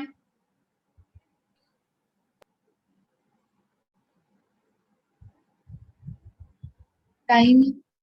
ആ കറക്റ്റ് കേട്ടോ. Uracil is replaced by thymine. അടുത്തത് പിന്നെ പറയുന്നത് പെയറിംഗ് ആണ് കേട്ടോ. Adenine pairs with thymine. അതിന് ഇടയിൽ അഡിനിനും തൈമിനും ഇടയിൽ 2 ഹൈഡ്രജൻ ബോണ്ട് ഉണ്ട്. ഗ്വാനിനും സൈറ്റോസിനും ഇടയിൽ 3 ഹൈഡ്രജൻ ബോണ്ട് ഉണ്ട് കേട്ടോ. ട്രിപ്പിൾ ബോണ്ട് ആണുള്ളത്. അപ്പൊ അതൊക്കെ ഒന്ന് പഠിച്ചു വെക്കുക, അതൊക്കെ ഇമ്പോർട്ടന്റ് ആണ് കേട്ടോ. പിന്നെ a phosphate molecule link the 3' carbon atom of the sugar of one nucleotide to the 5' carbon atom of the sugar of the next nucleotide അല്ലെ? ഫോസ്ഫേറ്റ് മോളിക്യൂൾ ഉണ്ട്, അത് ഞാൻ പറഞ്ഞല്ലോ, ഒരു ഷുഗർ ഫോസ്ഫേറ്റ് ബോണ്ട് ഉണ്ട് അല്ലെ? അപ്പൊ ഇതാണ് ആ ലിങ്കിങ് കൊടുക്കുന്നത് അല്ലെ? ഷുഗേഴ്സ് തമ്മിലുള്ള ലിങ്കിങ് കൊടുക്കുന്നത് ഈ ഫോസ്ഫേറ്റ് ആ ബോണ്ടിങ് ആണ്. ഓക്കെ, ഇനി next bond between phosphate and hydroxyl group of the sugar is an ester bond. ഇതൊക്കെ ഒന്ന് നോട്ട് ചെയ്യുക കേട്ടോ. As there is one such ester bond on either side, it is called phosphodiester bond. ഇവിടെ ester bonds നിങ്ങൾക്ക് കാണാം അല്ലെ? ഫോസ്ഫേറ്റും ഷുഗറും ആയിട്ടുള്ള ബോണ്ട് എസ്റ്റർ ബോണ്ട് ആണ്. ഫോസ്ഫോഡൈസ്റ്റർ ബോണ്ട് എന്ന് പറയുന്നത് അതുകൊണ്ടാണ് കേട്ടോ. ഫോസ്ഫോഡൈസ്റ്റർ ബോണ്ട് അതൊക്കെ ഒന്ന് നോട്ട് ചെയ്യുക. Phosphodiester bonds. Bond between sugar and nitrogen base is the N-glycosidic bond. കേട്ടോ, ഇവിടെ കാണാം അല്ലെ? ഷുഗറും ബേസസും തമ്മിലുള്ള ബോണ്ട് ഏതാ? ഗ്ലൈക്കോസിഡിക് ലിങ്കേജ് അല്ലെങ്കിൽ ഗ്ലൈക്കോസിഡിക് ബോണ്ട് ആണ്. മറ്റേ ഫോസ്ഫേറ്റും അല്ലെങ്കിൽ ഫോസ്ഫേറ്റ് ഗ്രൂപ്പും ഷുഗറും തമ്മിലുള്ള ബോണ്ടിന്റെ പേരെന്താ? Phosphodiester bond. ഇത് ഗ്ലൈക്കോസിഡിക് ബോണ്ട് കേട്ടോ. 2 ബോണ്ടിങ് വരുന്നുണ്ട്. എന്നാലാണ് ആ സ്റ്റെബിലൈസിങ് ഉണ്ടാവുള്ളൂ. അതിനൊരു ഉറപ്പ് വേണ്ടേ? അത് കൊടുക്കുന്ന ബോണ്ട്സ് ആണ് കേട്ടോ. ഇനി BDNA ആണ് കോമൺ ആയിട്ട് നിങ്ങൾ പഠിക്കുന്ന DNA കേട്ടോ. ഹയർ ക്ലാസ്സസിലൊക്കെ നിങ്ങൾക്ക് ZDNA എന്നൊക്കെ പറഞ്ഞാൽ പഠിക്കാനുണ്ടാവും. ഇവിടെ നിങ്ങൾക്ക് BDNA ആണ് പഠിക്കാനുള്ളത്. BDNA സ്ട്രക്ചർ ആണ് പഠിക്കാനുള്ളത്. ഒരു ടിപ്പിക്കൽ DNA എന്ന് പറയില്ല, ടിപ്പിക്കൽ DNA ആയിട്ട് പഠിക്കുന്നത് BDNA ആണ് കേട്ടോ. ഒരു ടേണിന്റെ അകത്ത് 10 സ്റ്റെപ്പ് ഉണ്ടാവും. 10 സ്റ്റെപ്പ് എന്ന് പറഞ്ഞാൽ 10 പെയർ കേട്ടോ. 10 ബേസ് പെയറുകൾ ഉണ്ടാവും. മിസ് പറഞ്ഞില്ലേ നേരത്തെ ബേസ് പെയറുകൾ ഉണ്ടാവുന്നു. അപ്പൊ 1 full turn has 10 steps അല്ലെ? 10 ബേസ് പെയർ ഉണ്ട്. ലെങ്ത് ഓഫ് 1 full turn, മൊത്തം ഒരു ടേണിന്റെ ലെങ്ത് എന്ന് പറഞ്ഞാൽ 34 ആംസ്ട്രോങ് ആണ് കേട്ടോ. 3.4 ആംസ്ട്രോങ് ഫോർ ഈച്ച് സ്റ്റെപ്പ്. ഓരോ സ്റ്റെപ്പിന് ഇടയിലോ 3.4 ആംസ്ട്രോങ് ആയിരിക്കും കേട്ടോ. മൊത്തം ടേണിന്റെ നീളം എന്ന് പറയുന്നത് 34 ആംസ്ട്രോങ് ആണെങ്കിൽ ഒരെണ്ണത്തിന്റെ അല്ലെ ഓരോ സ്റ്റെപ്പിന്റെയും ഇടയിലുള്ള നീളം എത്രയായിരിക്കും? 34 ആംസ്ട്രോങ് ഡിവൈഡ് ബൈ 10 അല്ലെ? അപ്പൊ 3.4 angstrom. At each step the strand turns 36 അല്ലെ? 360 degree for a full turn. മൊത്തം ടേണില് 360 ഡിഗ്രി ആണെങ്കിൽ at each step the strand turns, ഓരോ സ്റ്റെപ്പിലും ടേൺ ചെയ്യും. ചെറുതായിട്ട് ഇങ്ങനെ പിരിഞ്ഞല്ലേ ഇരിക്കണേത്. ആ ടേൺ എന്ന് പറഞ്ഞാൽ 36 ഡിഗ്രി. അതൊക്കെ ഒന്ന് നോട്ട് ചെയ്യാം കേട്ടോ. അതൊക്കെ ഇമ്പോർട്ടന്റ് ആണ്. പേജ് നമ്പർ 152-ലുണ്ട് കാര്യങ്ങൾ കേട്ടോ. അതിന്റെ ഫസ്റ്റ് പാരഗ്രാഫിലുണ്ട് എല്ലാ പോയിന്റ്സും ഉണ്ട്. ടെക്സ്റ്റിൽ ഇല്ലാത്ത ഒന്നും ഞാൻ പറയുന്നുമില്ല കേട്ടോ. അങ്ങനെ എന്തെങ്കിലും ഉണ്ടെങ്കിൽ ഞാൻ പ്രത്യേകം എടുത്തു പറയും. ടെക്സ്റ്റിൽ ഇല്ല, ഒന്ന് നോട്ട് ചെയ്യാൻ പറയും. പേജ് നമ്പർ 152-ലെ ഫസ്റ്റ് പാരഗ്രാഫ് ആണ് പറഞ്ഞുകൊണ്ടിരിക്കുന്നത് ഇപ്പൊ കേട്ടോ. ഇനി നെക്സ്റ്റ് മെറ്റാബോളിസത്തിനെ പറ്റിയിട്ടാണ്. മെറ്റാബോളിസം എന്ന് പറഞ്ഞാൽ നിങ്ങൾക്ക് അറിയാലോ അല്ലെ? നമ്മുടെ ബോഡിയിൽ നടക്കുന്ന എല്ലാ കെമിക്കൽ റിയാക്ഷനും, the sum total of all chemical reactions taking in an organism is called metabolism അല്ലെ? മെറ്റാബോളിസത്തിൽ വരും കാറ്റബോളിസം ഉണ്ട്, അനാബോളിസം ഒക്കെ മെറ്റാബോളിസം ആയിട്ട് പറയാം അല്ലെ? കാറ്റബോളിസം എന്ന് പറഞ്ഞാൽ ബ്രേക്ക് ഡൗൺ റിയാക്ഷൻ അല്ലെ? വലിയ മോളിക്യൂളിനെ കുഞ്ഞു മോളിക്യൂൾ ആക്കുന്നതാണ് കാറ്റബോളിസം. എന്നാൽ കുഞ്ഞു മോളിക്യൂൾ ചേർത്ത് വെച്ച് വലിയ മോളിക്യൂൾ ഉണ്ടാക്കുന്നതാണ് അനാബോളിസം അനാബോളിസത്തിന് എക്സാമ്പിൾ ആണ് ഫോട്ടോസിന്തസിസ് അല്ലെ. കുഞ്ഞു മോളിക്യൂൾസ് ചേർത്ത് വെച്ച് ഗ്ലൂക്കോസ് ഉണ്ടാക്കണല്ലേ, കാർബൺ ഡൈ ഓക്സൈഡും കുറച്ച് വാട്ടറും പിന്നെന്താ സൺലൈറ്റും ക്ലോറോഫിലും വെച്ചിട്ട് ഒരു വലിയ മോളിക്യൂൾ ഉണ്ടാക്കി. അതിന്റെ പേരെന്താ? ഗ്ലൂക്കോസ്. ആ പ്രോസസ്സിന്റെ പേരെന്താ? അനാബോളിസം. എന്നാൽ കാറ്റബോളിസം എന്ന് പറഞ്ഞാൽ എന്താണ്? വലിയ മോളിക്യൂളിനെ ഡിസോസിയേറ്റ് ചെയ്ത് കുഞ്ഞു കുഞ്ഞു മോളിക്യൂൾ ആക്കുന്നതാണ് കാറ്റബോളിസം. എക്സാമ്പിൾ ഏതാ? Cellular respiration.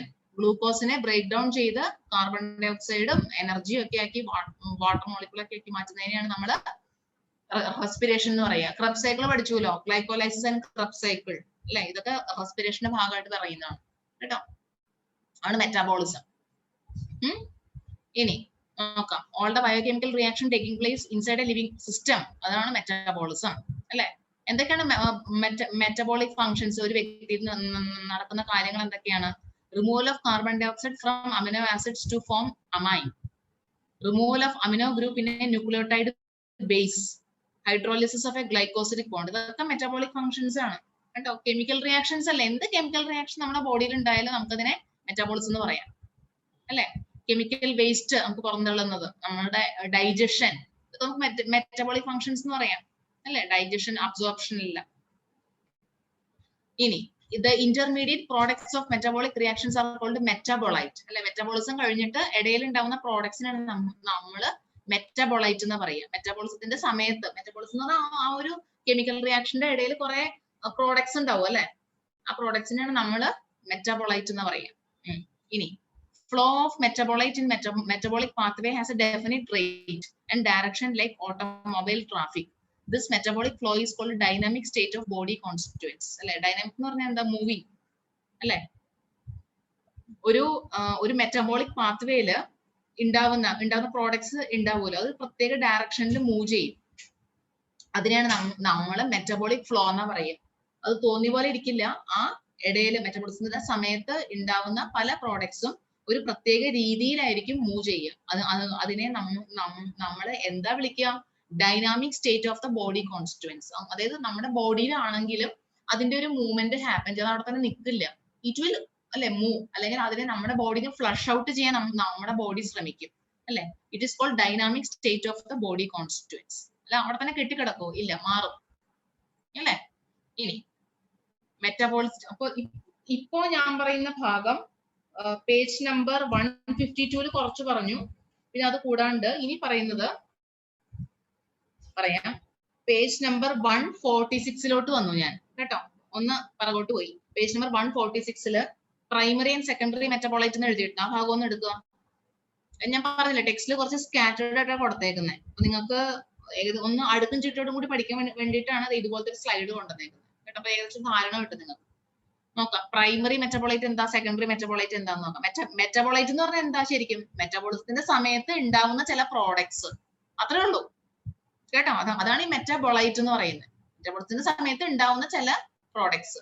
അത് ചിലപ്പോൾ മനുഷ്യർക്ക് ഉപകാരം ഉണ്ടാവും, ചിലപ്പോൾ ഉപകാരം ഉണ്ടായില്ല എന്നും വരാം കേട്ടോ. കുറെ കമേഴ്ഷ്യൽ പ്രോഡക്ട്സ് ഉണ്ട്, ഉപകാരമുള്ള ഒരുപാട് പ്രോഡക്ട്സ് ഉണ്ടാവുന്നുണ്ട് മെറ്റബോളിസത്തിന്റെ സമയത്ത്. നമുക്ക് നോക്കാം എന്തൊക്കെയാണ്. ഈ പ്രൈമറി മെറ്റബോളൈറ്റ് എന്ന് പറഞ്ഞാൽ എന്താ? They have identifiable functions in physiological process and necessary four life അല്ലെ. പ്രൈമറി മെറ്റബോളൈറ്റ് എന്ന് പറഞ്ഞാൽ മെറ്റബോളിസത്തിന്റെ സമയത്ത് ഫോം ചെയ്യുന്ന പ്രോഡക്ട്സ് ആണ്. പക്ഷെ അത് നമ്മുടെ ലൈഫില് അല്ലെങ്കിൽ നമ്മുടെ മറ്റുള്ള കാര്യങ്ങൾക്ക് വേണ്ടിയിട്ട് ഏറ്റവും പ്രധാനപ്പെട്ട കോമ്പൗണ്ട് പ്രോഡക്ട്സ് ആണെങ്കിലും ആവശ്യമുള്ള കോമ്പൗണ്ട്സ് ആണ്. എക്സാമ്പിൾ ആണ് അമിനോ ആസിഡുകൾ അല്ല. അമിനോ ആസിഡുകൾ ഫോം ചെയ്യുന്നൊക്കെ പറഞ്ഞില്ലേ. എക്സാമ്പിൾ ഞാൻ പറയാം. എവിടെ പഠിച്ചത് നിങ്ങൾ? മറ്റേ ഫോട്ടോ റെസ്പിറേഷൻ എന്ന് പറഞ്ഞൊരു പ്രോസസ്സ് പഠിച്ചില്ലേ?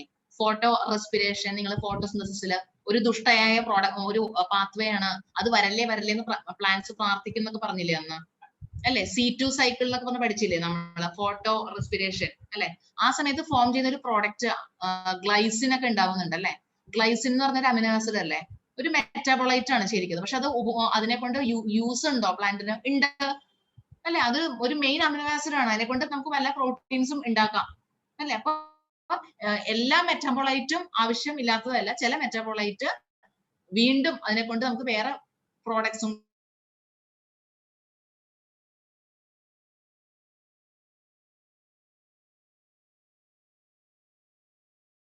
കൂടെ ഉണ്ടാക്കാൻ എന്തെങ്കിലുമൊക്കെ ചെയ്യാനുണ്ടാവും. അതാണ് ഏറ്റവും പ്രധാനപ്പെട്ട മെറ്റാബോളൈറ്റുകളെയാണ് നമ്മൾ പ്രൈമറി മെറ്റാബോളൈറ്റ് എന്ന് വിളിക്കുക. എക്സാമ്പിൾ ആണ് അമിനോ ആസിഡ്, ചില ഷുഗേഴ്സ് അല്ലെ? ഷുഗേഴ്സ് ഓർക്കുന്നുണ്ടോ? നിങ്ങൾ C3 സൈക്കിളിൽ പഠിച്ചു അല്ലെ? C3 സൈക്കിളിൽ ഗ്ലൂക്കോസ് ഫോം ചെയ്ത് പഠിച്ചില്ലേ? കാൽവിൻ സൈക്കിളില് ഇല്ലേ? ഗ്ലൂക്കോസ് ഒരു പ്രോഡക്റ്റ് ആയിട്ടാണ് ഫോം ചെയ്തേ, ഒരു ബൈ പ്രോഡക്റ്റ് ആയിട്ടാണ് ഫോം ചെയ്തത്. പക്ഷെ പ്ലാന്റ്സിന് വേണ്ടി അത് എത്രമാത്രം ഇമ്പോർട്ടന്റ് എന്ന് ആലോചിച്ച് നോക്കൂ. പ്ലാന്റ്സിന് അത് അത്യാവശ്യമുള്ള ഒരു കോമ്പൗണ്ട് ആയിട്ട് മാറിയ ഷുഗർ അല്ലെ? ആ C3 സൈക്കിൾ ഇങ്ങനെ കറങ്ങി വരുമ്പോ നിങ്ങൾ പഠിച്ചു അല്ലെ? ഏതാ? Carboxylation, reduction, regeneration. ആ പ്രോസസ്സിൽ ഉണ്ടായ ഒരു ബൈ പ്രോഡക്റ്റ് ആണ് ശരിക്കും ഷുഗർ. പക്ഷെ ഒന്ന് ആലോചിച്ച് നോക്കൂ, ഷുഗർ ഇല്ലെങ്കിൽ കാര്യം നടക്കോ? ഇല്ല. അപ്പൊ ഷുഗർ ഒരു ബൈ പ്രോഡക്റ്റ് ആണ്, ഒരു മെറ്റാബോളൈറ്റ് ആണെങ്കിൽ കൂടിയും അതിന് പ്രൈമറി മെറ്റാബോളൈറ്റ് അല്ലെ? പ്ലാന്റ്സിന്റെ ഫുഡ് ആയിട്ട് മാറുകയാണ് അത് അല്ലെ? അതുപോലെ തന്നെ ന്യൂക്ലിയിക് ആസിഡ്സ്, ലിപ്പിഡ്സ്, വൈറ്റമിൻസ് ഇതെല്ലാം ഇമ്പോർട്ടന്റ് പ്രൈമറി മെറ്റാബോളൈറ്റുകളാണ്. അതായത് ഏറ്റവും ആവശ്യക്കാരായിട്ടുള്ള മെറ്റാബോളൈറ്റുകളാണ്. പ്രോഡക്റ്റ് ആണെങ്കിലും ഇവർക്ക് വളരെയധികം ആവശ്യമുണ്ട് ആ സെല്ലിന്റെ അത്. ഇനി സെക്കൻഡറി മെറ്റാബോളൈറ്റ് എന്ന് പറഞ്ഞാൽ എന്താണ്? ഇവര് not directly involve in normal growth, development and reproduction അല്ലെ? നേരിട്ടൊരു ഉപയോഗമില്ലാത്ത ആൾക്കാരാണ്, ഡയറക്റ്റ് റോള് വരുന്നില്ല അല്ലെ? എക്സാമ്പിൾ പറയുകയാണെങ്കിൽ ഇത് എവിടെ കാണാം? ഫംഗൽ പ്ലാന്റ്സ് അല്ലെ? മൈക്രോബിയൽ സെൽസിലൊക്കെ കാണാം. എക്സാമ്പിൾസ് ആണ് ആൽക്കലോയിഡുകൾ, പിഗ്മെന്റുകൾ, terpenoid, essential oil, toxin, lectin, drug. നോക്കൂ, പേജ് നമ്പർ 146 ഒരു ടേബിൾ കൊടുത്തിട്ടുണ്ട് കണ്ടോ? ആ ടേബിൾ ഒരു 1.5 ടേബിൾ ആണ്, പ്രത്യേകം പഠിച്ചോളുക. അതിന്റെ ഉള്ളിൽ നിന്ന് ഇതിന് മുന്നത്തെ വർഷങ്ങളിൽ ചോദിച്ച ക്വസ്റ്റ്യൻസ് ഞാൻ പറയാം. ഒന്ന്, എബ്രിൻ ഈസ് എ, ഒരു question. Concavalin belong to which among the following is a drug? Which among the following is an alkaloid? Which among the following is not a toxin? എന്നൊക്കെ പറഞ്ഞുള്ള ചോദ്യങ്ങൾ ഈ ടേബിള് മാത്രം ആസ്പദമാക്കിയിട്ട് ചോദിച്ചിട്ടുണ്ടായി. പിള്ളേര് തിയറി മുഴുവൻ പഠിച്ചുകൊണ്ട് പോയി ടേബിള് പഠിച്ചില്ല, പണി കിട്ടുകയും ചെയ്തു. പ്രത്യേകം നോക്കുക കേട്ടോ, ആ ടേബിള് വളരെ ഇമ്പോർട്ടന്റ് ആണ്. പിഗ്മെന്റുകൾക്ക് എക്സാമ്പിൾ ആണ് കരോട്ടിനോയിഡ്, ആന്തോസയാനിൻ. ആന്തോസയാൻ ആണ് പൂക്കൾക്ക് നിറം കൊടുക്കുന്നത് കേട്ടോ. പൂക്കൾക്കും വെജിറ്റബിൾസിനൊക്കെ നിറം കൊടുക്കുന്നത് ആന്തോസയാനിനാണ്. പിന്നെ കരോട്ടിനോയിഡ്സ് അറിയാലോ, കരോട്ടീനും സാന്തോഫിലും കൂടിയാണ് കരോട്ടിനോയിഡ്. പിഗ്മെന്റ് ആണെന്നുള്ള കാര്യം അറിയാലോ, ആക്സസറി പിഗ്മെന്റുകളിൽ പെടും. ആൽക്കലോയിഡിന് എക്സാമ്പിൾ ആണ് മോർഫിൻ, കോഡീൻ കേട്ടോ. പിന്നെ ടെർപ്പിനോയിഡ്സ് ഒക്കെ ഒരുതരം ഐസോപ്രിനോയിഡ് പോളിമേഴ്സ് ആണ് ടെർപ്പിനോയിഡ്സ് എന്നൊക്കെ പറഞ്ഞു കഴിഞ്ഞു. അപ്പൊ നിങ്ങൾ ഒരുപക്ഷെ ഇതിലൊക്കെ പഠിച്ചിട്ടുണ്ടാവും, കെമിസ്ട്രി പഠിച്ചിട്ടുണ്ടാവും കേട്ടോ. അതിന്റെ എക്സാമ്പിൾസ് നോക്കി വെക്കുക. Monoterpene, diterpene. പിന്നെ essential oils, lemon grass oil, പുൽത്തൈലം ഇല്ലേ, അതൊക്കെ എസെൻഷ്യൽ ഓയിൽസിൽ പെടും. ടോക്സിൻ, എബ്രിൻ എന്ന് പറഞ്ഞാൽ കുന്നിക്കുരു ഇല്ലേ, കുന്നിക്കുരു നടക്കുന്ന ഒരു വിഷമാണ് എബ്രിൻ. പിന്നെ അതുപോലെ തന്നെ റിസിൻ എന്ന് പറഞ്ഞാൽ ആവണക്ക് എന്ന് പറഞ്ഞ ചെടിയില്ലേ, ആവണക്കെണ്ണയൊക്കെ എടുക്കുന്നത്, ആ ആവണക്കിന്ന് കിട്ടുന്ന ഒരു തരം വിഷമാണ് റിസിൻ കേട്ടോ. പിന്നെ ലെക്റ്റിൻ എന്ന് പറഞ്ഞാൽ ഒരു പ്രത്യേക തരം പ്രോട്ടീൻ ആണ്. അത് ഈ മറ്റേ ഷുഗർ ആയിട്ട് ലിങ്ക് ചെയ്യുന്ന പ്രോട്ടീനാണ് നമ്മൾ ലെക്റ്റിൻ എന്ന് പറയുക കേട്ടോ. ഷുഗേഴ്സ് ആയിട്ട് ലിങ്ക് ചെയ്യുന്ന ഒരു തരം പ്രോട്ടീനുകളാണ് ലെക്റ്റിൻ എന്ന് പറയുക. Example concanavalin A. പിന്നെ ഡ്രഗ് ആണ് ബ്ലഡ് ക്യാൻസറിന് എതിരെ യൂസ്. ഈ മദാമയെ കൊണ്ട് വലിയ ശല്യമായല്ലോ. ഓക്കെ, അപ്പൊ വിൻ ബ്ലാസ്റ്റ് എന്ന് പറഞ്ഞാൽ ഈ ഡ്രഗ് വിൻകാറോസിയ എന്നാണ് ചെടിയുടെ പേര്. വിൻകാറോസിയ എന്ന് പറഞ്ഞാൽ ചെടിയുടെ ഉള്ളിൽ നിന്ന് എടുക്കുന്ന ഒരു ആൽക്കലോയിഡ് ആണ്. ഒരു ആൽക്കലോയിഡ് പറയുമ്പോൾ വയ്യ, ഒരു ഡ്രഗ് ആണ് vinblastine. It's an anti cancerous drug for leukemia. പിന്നെ കുർക്കുമിൻ എന്ന് പറഞ്ഞ സാധനം മഞ്ഞളില് അടങ്ങിയിരിക്കുന്ന ഒരു തരം ഡ്രഗ് ആണ് കേട്ടോ, അതും ആന്റി ക്യാൻസറസ് ആണ്. പിന്നെ പോളിമറിക് സബ്സ്റ്റൻസ് ഉണ്ട്, റബ്ബർ, ഗമ്മ, സെറ്റ്, ഇതെല്ലാം ഈ ടേബിൾ അങ്ങനെ തന്നെ അങ്ങോട്ട് പഠിച്ചോളാം. വളരെ ഇമ്പോർട്ടന്റ് ആയിട്ടുള്ള ടേബിൾ ആണ് കേട്ടോ. ഈ ഓപ്പിയം കണ്ടോ നിങ്ങളുടെ? ഓപ്പിയം എന്ന് പറഞ്ഞാൽ പോപ്പി പ്ലാന്റ് ആണ് കേട്ടോ. പോപ്പി ഇല്ലേ, പോപ്പി, അതിൽ നിന്ന് എടുക്കുന്ന ഒരു പോപ്പി, അതിന് കറുപ്പ് എന്ന് പറഞ്ഞ സാധനം എടുക്കും, കറുപ്പ് കേട്ടോ. ഈ ഓപ്പിയം പ്ലാന്റിൽ നിന്നാണ്, പോപ്പി പ്ലാന്റിൽ നിന്നാണ് ഓപ്പിയം എന്ന് പറഞ്ഞ സാധനം എടുക്കുക കേട്ടോ. മോർഫിനും കോഡിനൊക്കെ നമുക്ക് ഇതിൽ നിന്ന് എക്സ്ട്രാക്ട് ചെയ്ത് എടുക്കുന്ന ആൽക്കലോയിഡുകളാണ്. അതും ഒന്ന് ശ്രദ്ധിച്ചേക്കുക. പിന്നെ തന്നെ ഒരു കാണിച്ചേക്കാണ് എന്തൊക്കെയാ സാധനം എന്ന് കാണിച്ചേക്കാണ് കേട്ടോ. കുന്നിക്കുരു കണ്ടോ?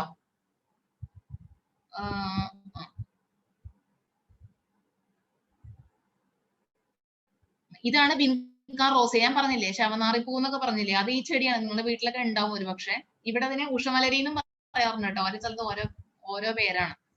ഓക്കെ, പിന്നെ റബ്ബർ, ഗം, ഇതൊക്കെ പോളിമറിക് ആയിട്ടുള്ള സബ്സ്റ്റൻസ്. അപ്പൊ ഇതൊക്കെ എന്നാൽ ഇതിനൊക്കെ ഇമ്പോർട്ടൻസ് ഉണ്ടോ എന്ന് ചോദിച്ചു കഴിഞ്ഞാൽ commercially all are very much important. അതുകൊണ്ടാണ് ഇതിനൊക്കെ ചോദ്യങ്ങൾ വരുന്നത് കേട്ടോ.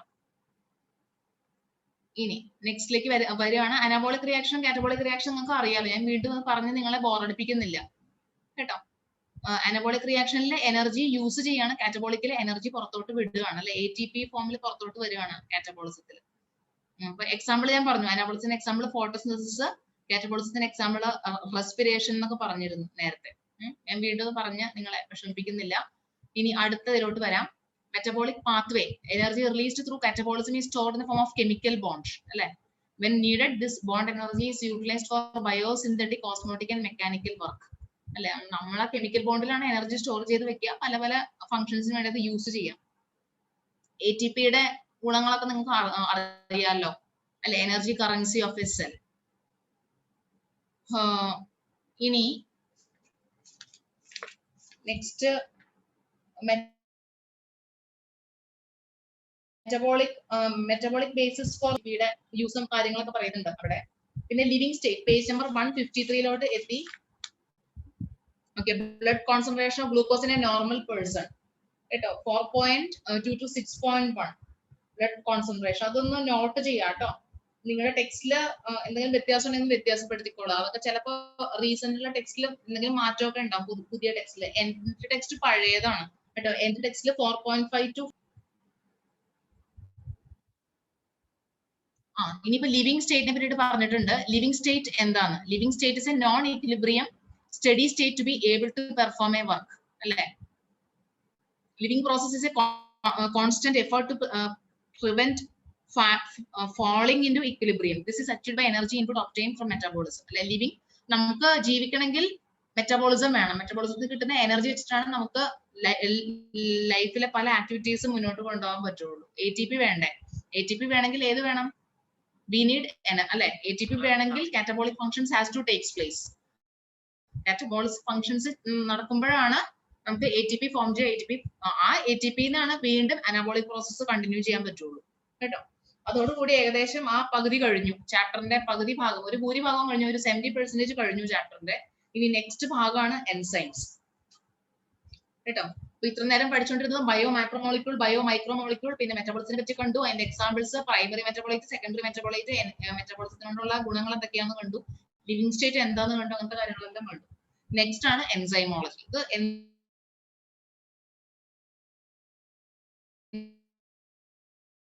ലേക്ക് എത്തി നമ്മൾ. എന്താണ് എൻസൈംസ് ആണ് ഇനി പറയുന്നത്. എന്താണ് എൻസൈംസ്? ബയോളജിക്കൽ കാറ്റലിസ്റ്റ് ആണ് അല്ലെ. ഒരു ബയോകെമിക്കൽ റിയാക്ഷനെ സ്പീഡപ്പ് ചെയ്യും എൻസൈം അല്ലെ. എല്ലാ എൻസൈമും പ്രോട്ടീൻ ആണ്, പക്ഷെ എല്ലാ പ്രോട്ടീനും എൻസൈം ആണോ? അല്ല അല്ലെ. എൻസൈംസ് സ്പെസിഫിക് ആണ് അല്ലെ. ഓരോ എൻസൈമിന് ഓരോ അല്ലെ ആക്ഷൻ വ്യത്യാസമുണ്ട് അല്ലെ. ഓരോ എൻസൈം അതിൻ്റെതായ സബ്സ്ട്രേറ്റിന്റെ കൂടെ കൂടുമ്പോഴാണ് നമുക്ക് ഇന്ന പ്രോഡക്റ്റുകൾ ഉണ്ടാക്കാൻ പറ്റുള്ളൂ കേട്ടോ. എല്ലാ എൻസൈമും തോന്നിയ പോലെ ഫംഗ്ഷൻ ചെയ്യില്ല, ഓരോന്നിനും ഓരോന്നുണ്ട്. മനസ്സിലായോ? പിന്നെ വരുന്ന റൈബോസൈം. റൈബോസൈം എന്ന് പറഞ്ഞ RNA എൻസൈമുകളാണ് റൈബോസൈം എന്ന് വിളിക്കുക കേട്ടോ. RNA എൻസൈം ആണ് റൈബോസൈം. നോട്ട് ചെയ്യുക, RNA enzymes are called ribozyme. അതായത് അവരെ എൻസൈമായിട്ട് ബിഹേവ് ചെയ്യുന്ന കേട്ടോ. RNAസും എൻസൈമായിട്ട് ബിഹേവ് ചെയ്യാറുണ്ട് ചില സന്ദർഭങ്ങളിൽ. Enzymes form tertiary structure with some crevices called active site into which the substrate fits. അല്ലെ, enzymes ആക്ട് ചെയ്യണമെങ്കിൽ സബ്സ്ട്രേറ്റിന്റെ ആക്റ്റീവ് സൈറ്റിൽ പോയി ബൈൻഡ് ചെയ്യണം അല്ലെ. ആ ആക്റ്റീവ് സൈറ്റ് ആണ് ഫംഗ്ഷൻ. ഇവിടെ കണ്ടോ, എൻസൈമിന്റെ ഫങ്ഷണൽ ഭാഗമാണത് അല്ലെ. ഒരു ലോക്ക് തുറക്കണമെങ്കിൽ കറക്റ്റ് കീ ഇട്ടാൽ മാത്രമേ ലോക്ക് തുറക്കുള്ളൂ അല്ലെ. അപ്പൊ ആ സബ്സ്ട്രേറ്റ് ബൈൻഡിങ് സൈറ്റ് ഉണ്ട് എല്ലാ എൻസൈമിലും. അവിടെ തന്നെ പോയി ബൈൻഡ് ചെയ്യുമ്പോഴാണ് നമുക്ക് ഒരു എൻസൈം സബ്സ്ട്രേറ്റ് കോംപ്ലക്സ് ഫോം ചെയ്യുള്ളൂ. അതുവഴി പ്രോഡക്ട്സ് നമുക്ക് കിട്ടുള്ളൂ. എൻസൈംസ് ഡയറക്റ്റ് ആയിട്ട് ഒരു കെമിക്കൽ റിയാക്ഷൻസിൽ ടേക്ക് പാർട്ട് ചെയ്യില്ല. അവരൊരു കെമിക്കൽ റിയാക്ഷനെ ജസ്റ്റ് സ്പീഡപ്പ് ചെയ്യുള്ളൂ, അല്ലാണ്ട് ഡയറക്റ്റ് ആയിട്ടുള്ള ഇൻവോൾവ്മെന്റ് ഇല്ല.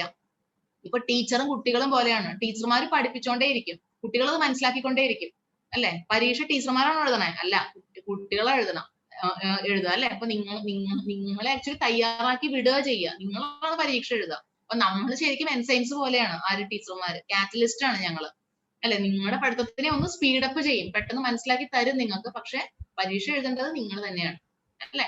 അപ്പൊ ഇതുപോലെയാണ് എൻസൈംസ്. ഇനി chemical compounds undergo 2 types of change. എന്തൊക്കെയാ? ഫിസിക്കൽ ചേഞ്ചും കെമിക്കൽ ചേഞ്ചും. Physical change in shape or state of matter without breaking bonds, അതാണ് ഫിസിക്കൽ ചേഞ്ച് അല്ലെ. Ice melt into water, water becomes vapour, ഇതൊക്കെ ഫിസിക്കൽ ചേഞ്ചസ് ആണ്. എന്താണ് chemical change? Chemical change എന്ന് പറഞ്ഞാൽ ബോൺസ് ബ്രേക്ക് ചെയ്യും, ബോൺസ് ഫോം ചെയ്യും അല്ലെ. ഇതിനൊക്കെയാണ് നമ്മൾ കെമിക്കൽ ചേഞ്ച് എന്ന് പറയുന്നത്. ഫിസിക്കൽ ചേഞ്ചിന് ഷേപ്പ് മാറുള്ളൂ, അവിടെ ബോണ്ട് ബ്രേക്കിംഗ് ഒന്നുമില്ല ഫിസിക്കൽ ചേഞ്ചസിൽ അല്ലെ. ഐസ് വെള്ളമാവുന്നതും വെള്ളം ആവിയാവുന്നതും അവിടെ ബോണ്ട് ബ്രേക്കിംഗ് ഉണ്ടാവും ഇല്ല, ആ ഷേപ്പ് മാത്രം മാറുന്നു എന്നുള്ളത്. Solid to liquid, liquid to vapour അങ്ങനെയായിട്ട് പോകുന്നുള്ളൂ. പക്ഷെ കെമിക്കൽ ചേഞ്ചസ് അങ്ങനെയല്ല, അവിടെ ബോണ്ട് ബ്രേക്കിംഗ് അല്ലെങ്കിൽ ബോണ്ട് ഫോർമേഷൻ ഹാപ്പൻ ചെയ്യുന്നുണ്ട് കേട്ടോ. ഇതൊക്കെയാണ് വ്യത്യാസം. രണ്ട് ടൈപ്പ് ചേഞ്ചസ് ആണ് കേട്ടോ കെമിക്കൽ കോമ്പൗണ്ട്സിൽ സംഭവിക്കുക.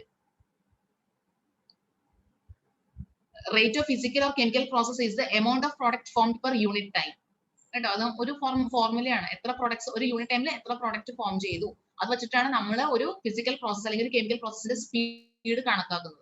എത്ര സ്പീഡിൽ പ്രോഡക്റ്റ് ഫോം ചെയ്തു, എത്ര സമയം കൊണ്ട് എത്ര പ്രോഡക്റ്റ് ഫോം ചെയ്തു അല്ലെ. കുറഞ്ഞ സമയത്ത് കുറഞ്ഞ പ്രോഡക്റ്റ് ഫോം ചെയ്തു, അല്ലെങ്കിൽ കുറഞ്ഞ സമയത്ത് പ്രോഡക്റ്റ് ഫോം ചെയ്യണമെങ്കിൽ നമുക്ക് പറയാം ഓ സ്പീഡ് കൂടുതലാണ് ആ കെമിക്കൽ റിയാക്ഷന്റെ എന്ന് പറയാം അല്ലെ.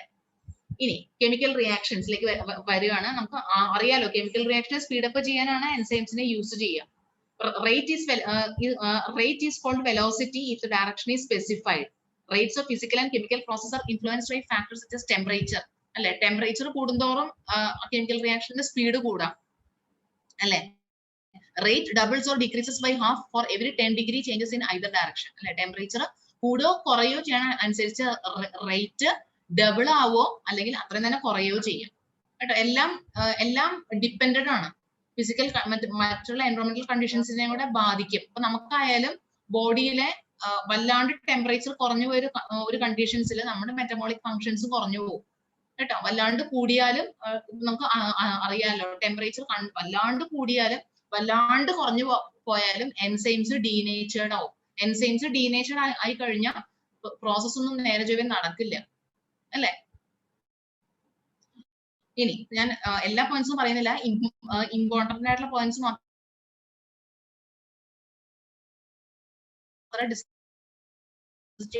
ഇനി in a metabolic pathway each step is catalysed by different enzyme. ഇപ്പൊ നിങ്ങൾ പഠിച്ചിട്ടുണ്ടാവും ഗ്ലൈക്കോലൈസിസ് നമ്മൾ എടുത്തില്ല അല്ലെ. സെല്ലുലാർ റെസ്പിറേഷൻ ഒരു ചാപ്റ്റർ ഉണ്ടല്ലോ, ആ ചാപ്റ്ററിൽ നമുക്ക് പഠിക്കാനുണ്ട്. മറ്റേ ഗ്ലൈക്കോലൈസിസ് ഉണ്ട്, ക്രബ് സൈക്കിൾ ഉണ്ട് അല്ലെ.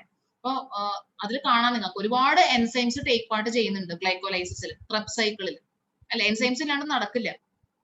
ഇനി ഇപ്പൊ അത് ആ ചാപ്റ്റർ വരുമ്പോ പറയാം കേട്ടോ. അത് ഒരുപാട് പറയാനുണ്ട് ഗ്ലൈക്കോലൈസിസ്, ക്രബ് സൈക്കിൾ. ഇപ്പൊ ഗ്ലൈക്കോലൈസിസിൽ ശരിക്കും ഗ്ലൂക്കോസിന്റെ ബ്രേക്ക് ഡൗൺ ആണ് സംഭവിക്കുക അല്ലെ. ഗ്ലൂക്കോസ് എന്ന് പറഞ്ഞാൽ 6 കാർബണുള്ള കോമ്പൗണ്ട് ആണ് അല്ലെ. 6 ഇവിടെ കാണിച്ചിട്ടുണ്ട് അവര്. 6 കാർബണുള്ള കോമ്പൗണ്ടിനെ 3 കാർബണുള്ള കോമ്പൗണ്ട് ആക്കുക. 3 കാർബണുള്ള കോമ്പൗണ്ട് എന്താ? പൈറുവിക് ആസിഡ്, പൈറുവേറ്റ് ആയി മാറുകയാണ് അല്ലെ. ഗ്ലൂക്കോസ് ഇങ്ങനെ കറങ്ങി തിരിഞ്ഞ് പൈറുവേറ്റ് ആയിട്ട് മാറുകയാണ്. ബ്രേക്ക് ഡൗൺ അല്ലേ. ബ്രേക്ക് ഡൗൺ പ്രോസസ്സില് അല്ലെ അതിന്റെ പകുതിയോ നമ്പേഴ്സ് അല്ലെ. Glucose is converted to pyruvic acid. Glucose is a 6 carbon compound. It is broken down to 3 carbon compound. That's a pyruvic acid. അപ്പൊ ആ ഒരു റിയാക്ഷൻ ടേക്ക് പാർട്ട് ചെയ്യണമെങ്കിൽ ഒരുപാട് എൻസൈംസ് ഇൻവോൾവ് ആണ്. ഇവിടെ കാണാം നിങ്ങൾക്ക് ഹെക്സോകൈനേസ്, ഫോസ്ഫോഗ്ലൂക്കോസ് ഐസോമറേസ്, ആൽഡോലേസ്, അത് ഇതെന്നൊക്കെ പറഞ്ഞ് കുറെ എഴുതി വെച്ചിട്ടുണ്ട് എൻസൈംസ്. എൻസൈംസ് ഇല്ലാണ്ട് ഒന്നും നടക്കില്ല എന്ന് പറയണേ കേട്ടോ. Nature of the enzyme action, catalytic cycle നോക്കാം. Enzyme act as a substrate like lock and key model പറഞ്ഞല്ലോ. എൻസൈമും സബ്സ്ട്രേറ്റും ഒരു ലോക്കും കീയും പോലെയാണ് ചെയ്യുക. അപ്പൊ സബ്സ്ട്രേറ്റില് എൻസൈം വന്ന് ഇത് സബ്സ്ട്രേറ്റ് ആണ് അല്ലെ. സബ്സ്ട്രേറ്റില് എൻസൈം വന്ന് ബൈൻഡ് ചെയ്യുമ്പോൾ എന്താ ഫോം ചെയ്യുക? എൻസൈം സബ്സ്ട്രേറ്റ് കോംപ്ലക്സ് അല്ലെ. E+S ഫോം ചെയ്യും. അത് ടൈറ്റ് ആയിട്ട് ബൗണ്ട് ചെയ്യണം, അത് ലൂസ് ആയിട്ടിരിക്കാൻ പാടില്ല. അപ്പൊ എൻസൈമും സബ്സ്ട്രേറ്റും കറക്റ്റ് ഫിറ്റ് ആവണം, എന്നാലാണ് എൻസൈം സബ്സ്ട്രേറ്റ് കോംപ്ലക്സ് ഫോം ചെയ്യുള്ളൂ കേട്ടോ. ഇനി the active site breaks chemical bond of substrate to form enzyme product complex അല്ലെ. എൻസൈം സബ്സ്ട്രേറ്റും കോംപ്ലക്സ് ഫോം ചെയ്ത പിന്നെ നെക്സ്റ്റ് ഫോം ആണ് എൻസൈം പ്ലസ് അല്ലെ എൻസൈം പ്രോഡക്റ്റ് ഫോർമേഷൻ അല്ലെ. ആക്റ്റീവ് സൈറ്റ്, എൻസൈമിന്റെ active site breaks the chemical bond of the substrate. Active site ഉണ്ടാവും, ഇതാണ് ആക്റ്റീവ് സൈറ്റ്. ആക്റ്റീവ് സൈറ്റ് സബ്സ്ട്രേറ്റിന്റെ ആ കെമിക്കൽ ബോണ്ടിനെയൊക്കെ ബ്രേക്ക് ചെയ്തിട്ട് നമുക്ക് ഉദ്ദേശിച്ച പ്രോഡക്റ്റ് ഫോം ചെയ്യണം. അതാണ് EP എന്ന് പറഞ്ഞ എൻസൈം പ്രോഡക്റ്റ്. അത് ആദ്യം കോംപ്ലക്സ് രൂപത്തിലാണ് നിൽക്കുള്ളൂ, പിന്നീടാണ് അത് വിഘടിച്ച് എൻസൈം പ്ലസ് പ്രോഡക്റ്റ് ആയിട്ട് ഫോം ചെയ്യും. അപ്പൊ എൻസൈം മാറി ഇത് കണ്ടോ, ഇത് എൻസൈം ആണ് കേട്ടോ. നമുക്ക് പ്രോഡക്റ്റ് കിട്ടുകയും ചെയ്യും. പ്രോഡക്റ്റ് കിട്ടി നമുക്ക് എൻസൈം പ്ലസ് പ്രോഡക്റ്റ് നമുക്ക് കിട്ടി. എൻസൈം ഇപ്പൊ നേരിട്ട് ടേക്ക് പാർട്ട് ചെയ്തോ? ഇല്ല. എൻസൈമിലൊന്നും പറ്റിയില്ല, എൻസൈം നമുക്ക് തിരിച്ചു കിട്ടി. അതിന് നമുക്ക് വീണ്ടും വേറെ മോളിക്യൂൾസ് വേറെ സബ്സ്ട്രേറ്റ് ആയിട്ട് ബൈൻഡ് ചെയ്യാൻ യൂസ് ചെയ്യാം കേട്ടോ. എൻസൈംസ് ഒരിക്കലും കെമിക്കൽ റിയാക്ഷൻസിൽ ടേക്ക് പാർട്ട് ചെയ്യില്ല. അവർ ജസ്റ്റ് അതിനെ സ്പീഡപ്പ് ചെയ്യാൻ സഹായിക്കുള്ളൂ. അല്ലാണ്ട് അവർക്ക് യാതൊരുവിധ സ്ട്രക്ചറൽ ചേഞ്ചസ് ഒന്നും സംഭവിക്കില്ല. അപ്പൊ നിങ്ങൾ ചോദിക്കുകയാണ്, അപ്പൊ എൻസൈം എങ്ങനെയാണ് ഒരു കെമിക്കൽ റിയാക്ഷനെ സ്പീഡപ്പ് ചെയ്യണേ എന്ന് ചോദിക്കുകയാണ് അല്ലെ. അപ്പൊ അതിന്റെ ആൻസർ ആണ് ഇവിടെ എഴുതിയത്. എന്താണ്? ഒരു കെമിക്കൽ റിയാക്ഷൻ തുടങ്ങാൻ വേണ്ടിയിട്ട് ഉള്ള എനർജി ആവശ്യമാണ്. ഏതൊരു കെമിക്കൽ റിയാക്ഷൻ തുടങ്ങാനും എനർജി ആവശ്യമാണ്. ആ എനർജി പറയുന്ന പേരാണ് ആക്ടിവേഷൻ എനർജി കേട്ടോ. ഏതൊരു കെമിക്കൽ റിയാക്ഷൻ തുടങ്ങണമെങ്കിലും ആക്ടിവേഷൻ എനർജി വേണം. മനസ്സിലായോ? ആക്ടിവേഷൻ എനർജി ഉണ്ടെങ്കിലാണ് കെമിക്കൽ റിയാക്ഷൻ തുടങ്ങാൻ പറ്റുള്ളൂ.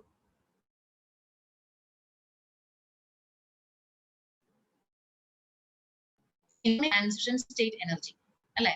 ഒരു ഏതൊരു റിയാക്ഷൻ ആയാലും, എക്സോതെർമിക് എന്ന് പറഞ്ഞാൽ ഹീറ്റ് പുറത്തോട്ട് വരുന്ന റിയാക്ഷൻ ആണെങ്കിലോ ഹീറ്റ് കൺസ്യൂം ചെയ്യുന്ന റിയാക്ഷൻ ആണെങ്കിലോ ഒരു substrate must undergo A much higher energy state അല്ലെ. ഒരു സബ്സ്ട്രേറ്റിന് ഹയർ എനർജി സ്റ്റേറ്റ് വേണം. മനസ്സിലായോ? ഒരു റിയാക്ഷൻ മുന്നോട്ട് കൊണ്ടുപോകണമെങ്കിൽ ആ സബ്സ്ട്രേറ്റിന് ആവശ്യമുള്ള ആ ഒരു എനർജിക്കാണ് നമ്മൾ ട്രാൻസിഷൻ സ്റ്റേറ്റ് എനർജി എന്ന് പറയുക. Activation energy is the difference between average energy of the substrate and the transition state energy. ഇതാണ് ഈ പറഞ്ഞ ആക്ടിവേഷൻ എനർജിയുടെ ഡെഫിനിഷൻ കേട്ടോ. It's A difference between average energy, ഈ സബ്സ്ട്രേറ്റിനുള്ള ആവറേജ് എനർജി, ഒരു എനർജി ഉണ്ടാവുമല്ലോ സബ്സ്ട്രേറ്റിന്, അതും പിന്നെ അതിന് റിയാക്ഷൻ പങ്കെടുക്കാൻ പോകുന്ന സമയത്തുള്ള ട്രാൻസിഷൻ എനർജി.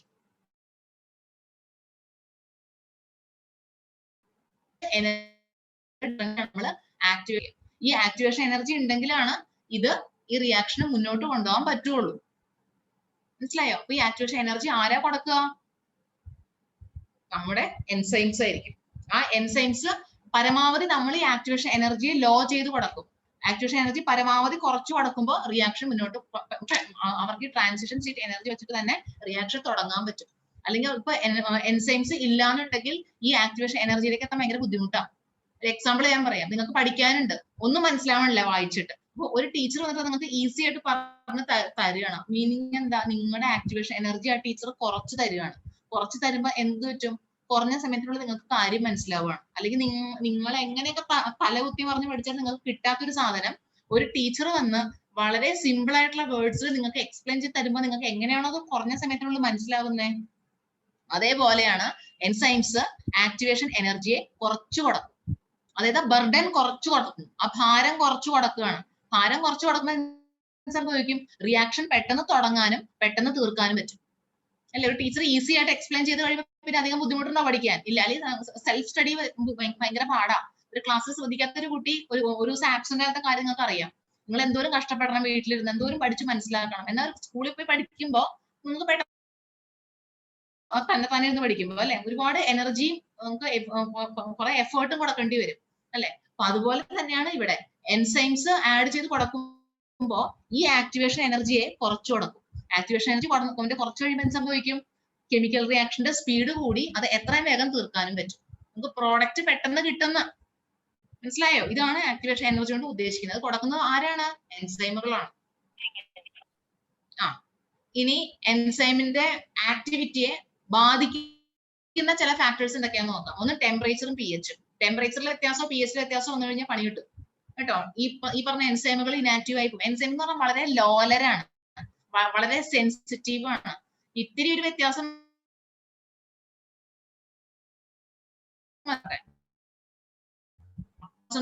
സബ്സ്ട്രേറ്റിന്റെ കോൺസെൻട്രേഷൻ വളരെയധികം കൂടിയാലോ വളരെയധികം കുറഞ്ഞാലോ എൻസൈംസ് പണിയെടുക്കില്ല. Presence of inhibitors. ഇൻഹിബിറ്റേഴ്സ് എന്ന് പറഞ്ഞാൽ മറ്റേ എൻസൈംസിന്റെ ആ ഒരു പ്രോഡക്റ്റ് ഉണ്ടാവാനായിട്ട് ഹെൽപ്പ് ചെയ്യുന്ന കാര്യങ്ങളുണ്ടല്ലോ. എൻസൈം സബ്സ്ട്രേറ്റിന്റെ കൂടെ കൂടി പ്രോഡക്റ്റ് ഉണ്ടാക്കും അല്ലെ. ആ ഒരു വഴിയെ തടസ്സം നിൽക്കുന്നവരാണ് ഇൻഹിബിറ്റേഴ്സ്. അപ്പൊ ഇൻഹിബിറ്റേഴ്സ് വന്നാലോ ടെമ്പറേച്ചറോ pH കൂടുകയോ അല്ലെങ്കിൽ വളരെ കുറയോ ചെയ്താലോ, സബ്സ്ട്രേറ്റിന്റെ കോൺസെൻട്രേഷൻ കൂടുകയോ അല്ലെങ്കിൽ വളരെ കുറയോ ചെയ്താലോ എൻസൈംസ് പണി മുടക്കും. അപ്പൊ ഈ 4 ഫാക്ടേഴ്സ്, 1, 2, 3, 4 ഫാക്ടേഴ്സ് ഉണ്ടല്ലോ. Temperature, pH, concentration of substrate, inhibitors. ഈ 4 കാര്യങ്ങള് എൻസൈം ആക്ടിവിറ്റിയെ പ്രതികൂലമായിട്ട് ബാധിക്കും. മനസ്സിലായോ? Which affect the enzyme activity കേട്ടോ. അതിൽ ആദ്യത്തെ ആളാണ് ടെമ്പറേച്ചർ അല്ലെ. അപ്പൊ ഒപ്റ്റിമം അതായത് വളരെ ആവറേജ് ആയിട്ടുള്ള ടെമ്പറേച്ചറും pH ഉം കൊടുത്തു കഴിഞ്ഞാൽ എൻസൈം ആക്ടിവിറ്റി നന്നായിട്ട് തന്നെ മുന്നോട്ട് പോകും അല്ലെ. വളരെ കുറഞ്ഞാലോ വളരെ കൂടിയാലോ എൻസൈം ആക്ടിവിറ്റി ഉണ്ടാവില്ല. കണ്ടോ, ലോ ടെമ്പറേച്ചർ എൻസൈംസ് ഇനാക്റ്റീവ് ആയിരിക്കും, high temperature it become denatured അല്ലെ, അവരുടെ പ്രോട്ടീൻസ് ഡിസ്ട്രോയ് ആവും. ഓക്കെ, പിന്നെ പറയുന്നത് inorganic catalyst work at high temperature and pressure but enzyme get damage at high temperature അല്ലെ. 40 ഡിഗ്രിയിൽ കൂടിക്കഴിഞ്ഞാൽ എൻസൈംസ് ഇനാക്റ്റീവ് ആയിരിക്കും. പക്ഷെ തെർമോഫിലിക് ഓർഗാനിസം ഉണ്ടോ? എക്സാമ്പിൾ പറയാമോ ഒരു തെർമോഫിലിക് ഓർഗാനിസത്തിന്? ഒരു തെർമോഫിലിക് ഓർഗാനിസത്തിന് എക്സാമ്പിൾ പറയാമോ? ഒരു ടെമ്പറേച്ചർ ലവിങ് ഒരു bacteria.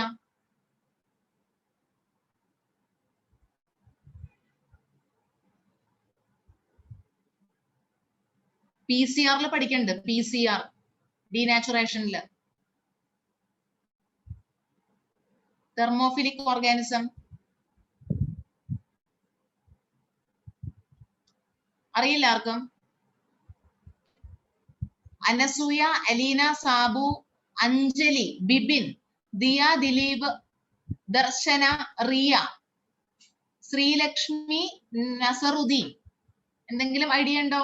Thermophilic organism, heat loving ആയിട്ടുള്ള ഓർഗാനിസം. ആർക്കി ബാക്ടീരിയ ആണോ? യെസ്, ആർക്കി യെസ് കറക്റ്റ് ആണ്. റിയ, റെനി, തെർമസ് അക്വാട്ടിക്കസ് കേട്ടോ, അതൊരു ആർക്കി ബാക്ടീരിയ ആണ്. വെരി കറക്റ്റ് കേട്ടോ. അപ്പൊ ഇതാണ് ഹീറ്റ് ലവിങ് ആയിട്ടുള്ള ഓർഗാനിസം. അവർക്കെന്ന് പറഞ്ഞാൽ അവരുടെ എൻസൈംസ് സ്റ്റേബിൾ ആയിരിക്കും ഹൈ ടെമ്പറേച്ചറിൽ അല്ലെ. ആർക്കി ബാക്ടീരിയയിൽ വരുന്നതാണ്, മോണിറൻസിൽ വരുന്നതാണല്ലോ. ഇനി നെക്സ്റ്റ് കോൺസെൻട്രേഷൻ സബ്സ്ട്രേറ്റിന്റെ കോൺസെൻട്രേഷൻ കൂടിയ എന്ത് സംഭവിക്കും നോക്കാം. With increase in substrate concentration velocity of the enzyme action rises at first and reaches the maximum velocity. കണ്ടോ, സബ്സ്ട്രേറ്റ് കോൺസെൻട്രേഷൻ കൂടി കഴിഞ്ഞാൽ ആദ്യമൊക്കെ എൻസൈമിന്റെ ആക്ഷൻ കൂടും അല്ലെ. മാക്സിമം സ്പീഡിൽ എൻസൈം റിയാക്ഷൻസ് കണ്ടിന്യൂ ചെയ്യും, which is not exceeded by further rise in the concentration because enzyme molecules are fewer than the substrate molecules അല്ലെ.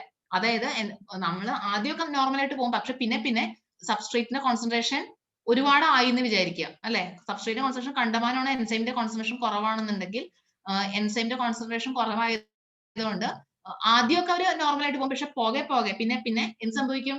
എൻസൈമിന്റെ ആക്ടിവിറ്റി കുറഞ്ഞു വരും. കാരണം എന്താ? സബ്സ്ട്രേറ്റ് കൂടുതലല്ലേ. ആ കൂടുതലായ സബ്സ്ട്രേറ്റിനെ മേയ്ക്കാൻ പറ്റുന്നില്ലേ കുറച്ച് എൻസൈമുകൾ ഉള്ളതുകൊണ്ട്. അപ്പൊ പിന്നെ പിന്നെ എന്ത് പറ്റും? എൻസൈമിന്റെ ആക്ടിവിറ്റി കുറഞ്ഞു വരും കേട്ടോ. അപ്പൊ സബ്സ്ട്രേറ്റ് കൂടാനും പാടില്ല, ഒരു കണക്കിൽ കൂടുതൽ കൂടാനും പാടില്ല. ഒരുവിധമൊക്കെ ആണെങ്കിൽ അവർ ഓക്കെ ആണ്, പക്ഷെ കണ്ടമാനം കൂടിക്കഴിഞ്ഞാൽ ബൈൻഡിങ് സൈറ്റ് കിട്ടില്ല. സബ്സ്ട്രേറ്റ് ബൈൻഡിങ് സൈറ്റ് ഉണ്ടല്ലോ, അത് കിട്ടാണ്ടാവുമ്പോൾ എൻസൈംസ് കുറഞ്ഞു പോകും അല്ലെ. എൻസൈംസ് കുറവും സബ്സ്ട്രേറ്റ് കൂടുതലാവുമ്പോൾ ബുദ്ധിമുട്ടാണ്, പിന്നെ റിയാക്ഷൻ കുറഞ്ഞു പോകും കേട്ടോ. ഇനി നെക്സ്റ്റ് ആണ് ഇൻഹിബിറ്റർ. ഈ ഇൻഹിബിറ്ററിന്റെ ഭാഗം വളരെ ഇമ്പോർട്ടന്റ് ആണെന്ന് ശ്രദ്ധിച്ചോളൂ കേട്ടോ. ഇൻഹിബിറ്റേഴ്സ് ഇമ്പോർട്ടന്റ് ആണ് കേട്ടോ. അപ്പൊ ഇൻഹിബിറ്റേഴ്സിനെ പറ്റിയിട്ട് പറയാം എന്താണ്. The binding of specific chemicals shuts off enzyme activity, this is called inhibition അല്ലെ. ചില ഇൻഹിബിറ്റേഴ്സ് ഉണ്ട് അല്ലെ, എൻസൈം ആക്ടിവിറ്റി സമ്മതിക്കില്ല മുന്നോട്ട് പോകാനായിട്ട്. ചില കുട്ടികൾ കണ്ടറില്ലേ, പഠിക്കാൻ സമ്മതിക്കില്ല ചില പഠിക്കുന്ന പിള്ളേരെ അല്ലെ. അവരെ അങ്ങനെ വർത്താനം പറഞ്ഞ് ശ്രദ്ധിക്കായി ആക്കും അല്ലെ, ശ്രദ്ധിക്കാണ്ടിരുത്തും അല്ലെ. അപ്പൊ അങ്ങനെയുള്ള ഇൻഹിബിറ്റേഴ്സ് ഉണ്ട്. ഇവിടെയും കാണാം അങ്ങനത്തെ ഇൻഹിബിറ്റേഴ്സിന്. അത് എൻസൈമിന്റെ ആക്ടിവിറ്റി മുന്നോട്ട് കൊണ്ടുപോകാൻ സമ്മതിക്കില്ല അല്ലെ. അത് എന്തുകൊണ്ട് അങ്ങനെ വരുന്നതെന്ന് നോക്കാം. The inhibitor closely similar to the substrate. സബ്സ്ട്രേറ്റിന്റെ ഛായ തന്നെയായിരിക്കും ഇൻഹിബിറ്ററിന്. അപ്പൊ എന്ത് പറ്റും? എൻസൈമിനൊക്കെ കൺഫ്യൂഷൻ ആവും. അയ്യോ സബ്സ്ട്രേറ്റ് ഏതാന്നൊരു കൺഫ്യൂഷൻ വരും. എന്നിട്ട് നേരെ പോയി ഇൻഹിബിറ്ററിന്റെ മുകളിൽ പോയി ബൈൻഡ് ചെയ്യും. മനസ്സിലായോ? കാരണം സബ്സ്ട്രേറ്റിനും ഇൻഹിബിറ്ററിനും ഒരേ പോലത്തെ സൈസും ഷേപ്പ് ഒക്കെ ആയിരിക്കും. അപ്പൊ എൻസൈമിന് കൺഫ്യൂഷൻ ആവും, അയ്യോ ഇതിൽ ഏതാണ് സബ്സ്ട്രേറ്റ് എന്ന്. എന്നിട്ട് അതിന് അബദ്ധം പറ്റിയിട്ട് ഇത് ഇൻഹിബിറ്ററിൽ പോയി ബൈൻഡ് ചെയ്യും. മനസ്സിലായോ? ഇൻഹിബിറ്ററിൽ പോയി ബൈൻഡ് ചെയ്യുമ്പോൾ എന്ത് സംഭവിക്കും? ഉദ്ദേശിച്ച പ്രോഡക്റ്റ് ഉണ്ടാവോ? ഇല്ല, ഉദ്ദേശിച്ച പ്രോഡക്റ്റ് ഉണ്ടാവില്ല അല്ലെ. Substrate cannot bind and the enzyme action declines.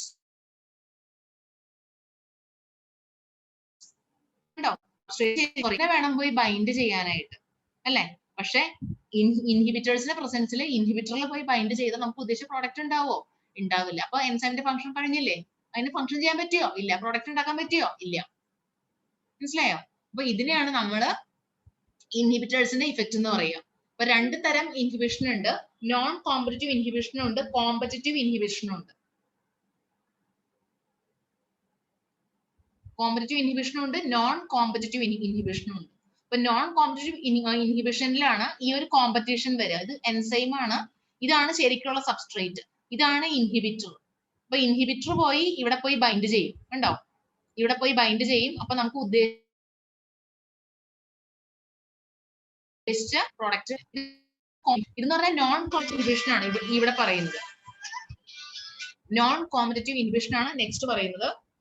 ഇതെന്ന് പറഞ്ഞു കഴിഞ്ഞാൽ inhibitor bind to the enzyme other than the substrate binding site. കണ്ടോ, ഇൻഹിബിറ്റർ ബൈൻഡ് ചെയ്യണം നോക്കൂ, ഇവിടെ ആയിട്ടാണ്.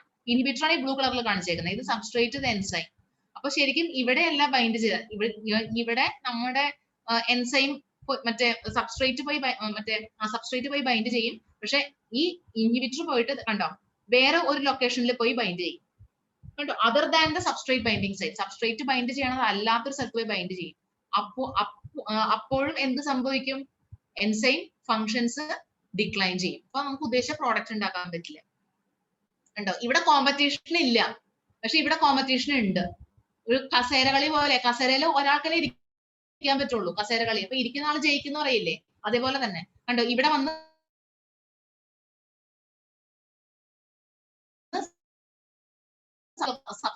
സബ്സ്ട്രേറ്റ് ഇല്ല. ഇതാണ് കോമ്പറ്റീവ് ഇൻഹിബിഷൻ. ഇവർ തമ്മിൽ കോമ്പറ്റീഷൻ ആണ്. ഏതിനു വേണ്ടി, ഈ ഒരു സ്പേസിന് വേണ്ടി കോമ്പറ്റീഷൻ. ഇവിടെ നിന്ന് കോമ്പറ്റീഷൻ ഇല്ല, പക്ഷെ enzyme bind with the site other than the substrate binding site. ഇതാണ് നോൺ കോമ്പറ്റീവ് ഇൻഹിബിഷൻ. മനസ്സിലായെന്ന് വിചാരിക്കണോ എല്ലാവർക്കും, കേട്ടോ. ഒരു എക്സാമ്പിൾ ഉണ്ട് കോമ്പറ്റീവ് ഇൻഹിബിഷൻ, ഒരു അടിപൊളി എക്സാമ്പിൾ ടെക്സ്റ്റ് കൊടുത്തിട്ടുണ്ട്, മാലോണേറ്റ്. ഇത് വളരെ ഇമ്പോർട്ടന്റ് ആണ് ഈ ഭാഗം, ശ്രദ്ധിച്ചോളാം. Competitive inhibition, non competitive inhibition വളരെ ഇമ്പോർട്ടന്റ് ആണ്.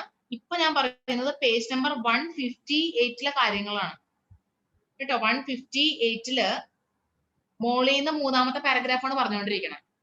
Example of competitive inhibition. Competition ആരൊക്കെ തമ്മില്, ഇൻഹിബിറ്ററും സബ്സ്ട്രേറ്റും തമ്മില്, കേട്ടോ. നോക്കാം, malonate is similar to the substrate succinate. ശരിക്കും മാലോണേറ്റ് അല്ലെ, മാലോണേറ്റ് ദുഷ്ടനാണ് കേട്ടോ. മാലോണേറ്റ് സക്സിനേറ്റിന്റെ പോലെ തന്നെ ഒരു സ്ട്രക്ചർ ആണ് മാലോണേറ്റിന്, കേട്ടോ. സക്സീനിക് ആസിഡ് അല്ലെ, മാലോണേറ്റ് മാലോണിക് ആസിഡ്.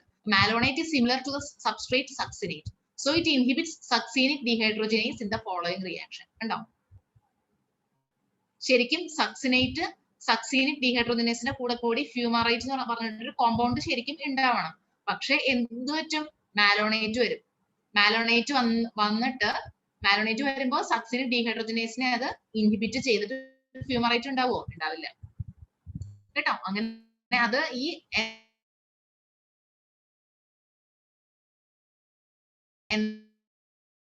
എൻസൈമിനെ അപ്പോൾ കേട്ടോ, ആ ലാസ്റ്റ് പാരഗ്രാഫ്, മൂന്നാമത്തെ പാരഗ്രാഫിലെ ലാസ്റ്റ് 2-3 ലൈൻസ് ആണ് പറഞ്ഞേക്കുന്നത്, കേട്ടോ. Substrate cannot bind and as A result enzyme action decline, കേട്ടോ. അതാണ് സംഭവിക്കുക. അപ്പൊ നമുക്ക് ഉദ്ദേശിച്ച ഫ്യൂമറിക് ആസിഡ് ഉണ്ടാവില്ല, കാരണം സക്സിനേറ്റ് അല്ല, ഇവിടെ മാലോണേറ്റ് വന്നേക്കണം. മാലോണേറ്റ് വന്നിട്ട് ഇതിനെ, ഈ എൻസൈമിനെ ആകെ നാശകൂശാക്കും. അതോടുകൂടി ഫ്യൂമറേറ്റ് ഉണ്ടാവോ, ഇല്ല. ഇതാണ് പ്രോസസ്സ്, കേട്ടോ. അത് വളരെ ഇമ്പോർട്ടന്റ് ആണ്.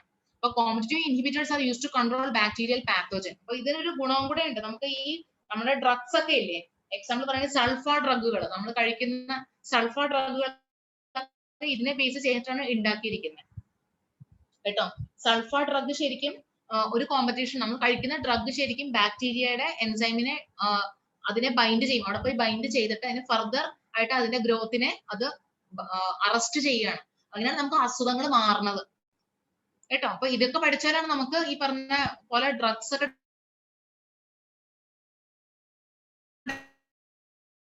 നമുക്ക് ഒരുപാട് അതിൽ നിന്ന് മനസ്സിലാക്കാനുണ്ട്. അപ്പൊ ആ കാര്യങ്ങൾ നോക്കുക, കേട്ടോ. കോമ്പറ്റീവ് ഇൻഹിബിഷൻ എക്സാമ്പിളും പറഞ്ഞു തന്നു, കേട്ടോ. അത് വളരെ ഇമ്പോർട്ടന്റ് ആണ്. സക്സിനിക് ഡീഹൈഡ്രോജനേസിനെ മാലോണേറ്റ് ബൈൻഡ് ചെയ്യുന്ന കാര്യം പഠിക്കുക, കേട്ടോ. പിന്നെ ലാസ്റ്റിലോട്ട് എത്തി, നമ്മൾ ചാപ്റ്റർ ഏതാണ്ട് കഴിയാറായിക്കൊണ്ടിരിക്കുന്നു. Classification, nomenclature of enzymes. എൻസൈംസിന്റെ ക്ലാസിഫിക്കേഷൻ കാണിച്ചേക്കണം. പലതരം എൻസൈം ഉണ്ട് അല്ലെ, ഓക്സിഡോറെഡക്റ്റേസസ് അല്ലെങ്കിൽ ഡീഹൈഡ്രോജനേസസ്, ട്രാൻസ്ഫറേസസ്, ഹൈഡ്രോലൈസസ്, ലൈയേസസ്, ഐസോമറേസസ്, ലിഗേസസ് അല്ലെ, കണ്ടമാനം എൻസൈംസ് ആണ്. അതിന്റെ ആക്ഷൻസ് എല്ലാം കൊടുത്തിട്ടുണ്ട്. അവിടെ ഏറ്റവും പ്രധാനപ്പെട്ടത് 1-2 പറയാം. ആദ്യത്തെ ഓക്സിഡോറെഡക്റ്റേസസ് ചോദിച്ചിട്ടുണ്ട്, കേട്ടോ. ഹൈഡ്രോലൈസസ് ചോദിച്ചിട്ടുണ്ട്. The enzymes which catalyze hydrolysis of ester ether and peptide is കേട്ടോ, ഹൈഡ്രോലൈസിസ്. പിന്നെ ലയേസസ് ചോദിച്ചിട്ടുണ്ട് കേട്ടോ. enzymes that catalyze, അതേ ലൈൻ തന്നെയായിരിക്കും നീറ്റിന് ചോദിക്കുക, അതേ ലൈൻ കേട്ടോ. enzymes which catalyze removal of the groups from substrate by mechanism other than hydrolysis leaving double bond. ഏതാ? ലയേസസ് കേട്ടോ. ഡബിൾ ബോണ്ടിന്റെ ഫോർമേഷൻ കൂടെ കൊടുക്കും, ഡബിൾ ബോണ്ടിന്റെ ആയിരിക്കും നമുക്ക് കിട്ടുക പ്രോഡക്റ്റ് കേട്ടോ. അതാണ് ലയേസസ്. പിന്നെ ഹൈഡ്രോലൈസിസ് കേട്ടോ. ട്രാൻസ്ഫറൈസസ് ഒക്കെ ചോദിച്ചിട്ടുണ്ട്. ഐസോമറൈസസ് അങ്ങനെ കാണാറില്ല. ലിഗേസസ് ചോദിച്ചിട്ടുണ്ട്. അങ്ങനെ ലിഗേസസ് നിങ്ങൾക്ക് അറിയാലോ, മറ്റേ ചാപ്റ്ററിൽ പഠിക്കാനുണ്ടല്ലോ, മറ്റേ ഏതായിരുന്നു റീകോമിനന്റ് DNA അല്ലെ, RDNA ടെക്നോളജിയിൽ പഠിക്കാനുണ്ട് ലിഗേസസ് അല്ലെ. They are the molecular glue അല്ലെ, മോളിക്കുലർ ഗ്ലൂ എന്നും പറയില്ലേ ലിഗേസസിനെ. ലിങ്കിങ് ടുഗെദർ അല്ലെ, ജോയിനിങ് ഒക്കെ ഹെൽപ്പ് ചെയ്യാൻ ലിഗേസസ് വളരെ ഇമ്പോർട്ടന്റ് ആണ് കേട്ടോ. ജോയിനിങ്ങിന് വേണ്ടി ഹെൽപ്പ് ചെയ്യുന്ന എൻസൈംസ് ആണ്. ആ എൻസൈം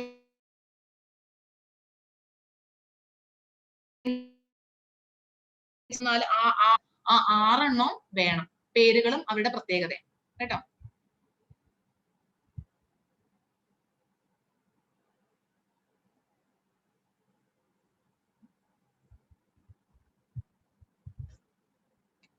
നെക്സ്റ്റിലേക്ക് വരാം, 2 മിനിറ്റും കൂടെ എടുത്തോട്ടെ.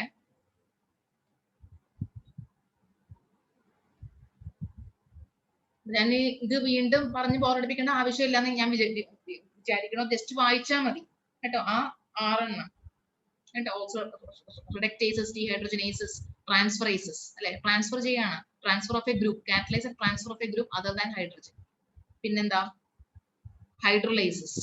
നേരത്തെ വായിച്ചത് തന്നെ, ഞാൻ വീണ്ടും വായിച്ചിട്ട് കാര്യമില്ലല്ലോ, നിങ്ങൾക്ക് തന്നെ ബോറടിക്കും. വീണ്ടും അത് പറഞ്ഞ് ബോറടിപ്പിക്കുന്നില്ല. ലിഗേസസ്. നെക്സ്റ്റ് ആണ് കോ ഫാക്ടേഴ്സ്. ഇതൊരു പ്രത്യേകതയുള്ള ഭാഗമാണ് കേട്ടോ. Cofactors, coenzymes, prosthetic group, metal ion, അങ്ങനെ കുറെ വരുന്നുണ്ട്. അപ്പൊ നോക്കാം എന്താ കോ ഫാക്ടേഴ്സ് എന്താന്ന് നോക്കാം. ഒരു എൻസൈമിന് പണിയെടുക്കണമെങ്കിൽ, ഒരു എൻസൈമിന് ഫംഗ്ഷൻ കിട്ടണമെങ്കിൽ അതിലൊരു നോൺ പ്രോട്ടീൻ പാർട്ട് എന്തായാലും ഉണ്ടാവണം കേട്ടോ. These are the non-protein constituents bound to the enzyme to make the enzyme catalytically active. എൻസൈമിന് ആക്റ്റീവ് ആയിട്ട് അതിന്റെ ജോലി അല്ലെ, കാറ്റാലിസിസ് അല്ലെ എൻസൈമിന്റെ ജോലി. അപ്പൊ അത് കൊടുക്കാനായിട്ട് ഹെൽപ്പ് ചെയ്യുന്ന ആൾക്കാരാണ് ആര്? കോ ഫാക്ടേഴ്സ് കേട്ടോ. അത് ഒരു നോൺ പ്രോട്ടീൻ പാർട്ടാണ്.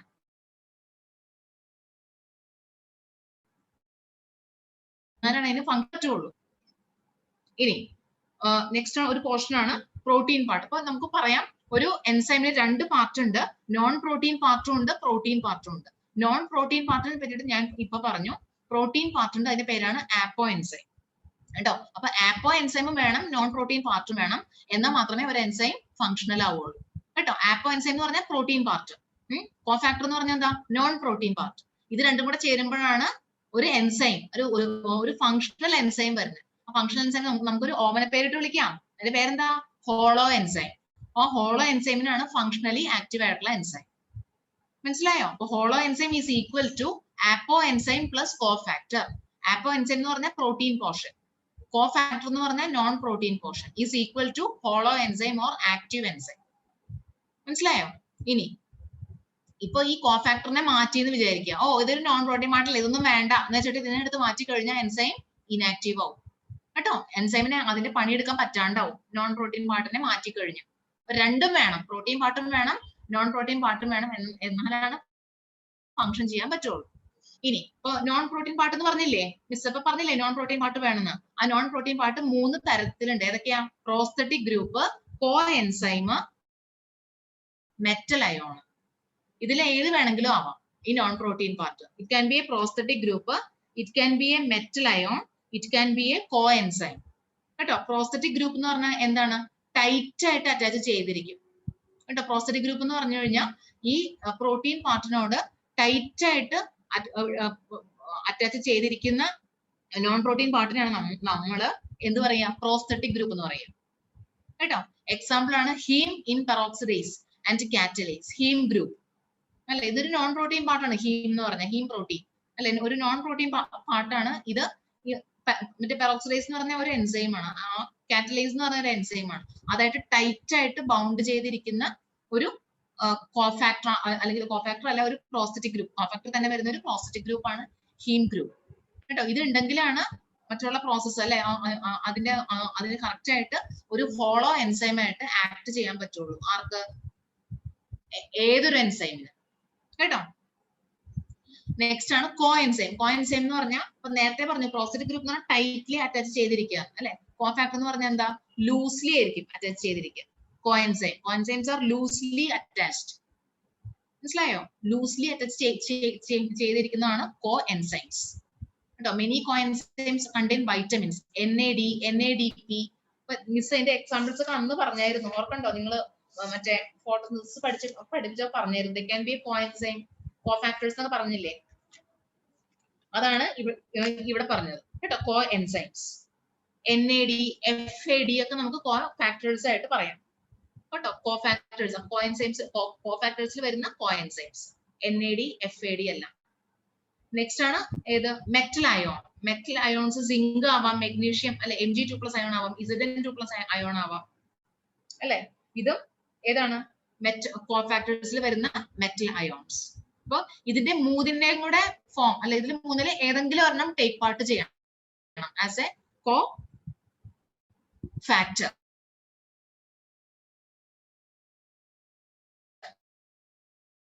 Coenzyme plus cofactor is equal to holo. ഈ ഭാഗമാണ് ഏറ്റവും പ്രധാനപ്പെട്ടത് ഈ എൻസൈംസിൽ ആദ്യം ശ്രദ്ധിക്കേണ്ടത് ടൈപ്സ് ഓഫ് എൻസൈം പഠിക്കുക. എൻസൈമിന്റെ 2 ടൈപ്പ് ഇൻഹിബിഷൻ പഠിക്കണം.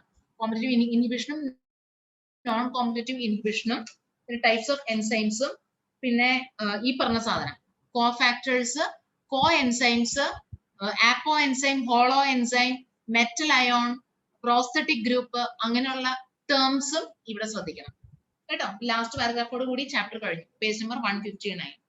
അതാണ് ഇപ്പൊ ഞാൻ പെട്ടെന്ന് പറഞ്ഞു പോയത്. എല്ലാവർക്കും മനസ്സിലായി ഞാൻ വിചാരിക്കുകയാണ്, പെട്ടെന്ന് ഓടിച്ചിട്ടാണ് തീർത്തത്. എല്ലാവരും വൃത്തിയായിട്ടിരുന്ന് വായിക്കണം ഈ ചാപ്റ്റർ കേട്ടോ. നമുക്കിനി നെക്സ്റ്റ് ക്ലാസ്സിൽ ഇതിന്റെ MCQ കൂടെ തീർത്തിട്ട് പുതിയ ചാപ്റ്റർ സ്റ്റാർട്ട് ചെയ്യും. ഓക്കെ, എല്ലാവർക്കും മനസ്സിലായോ? മനസ്സിലായി miss. Thank you students. God bless. Thank you miss.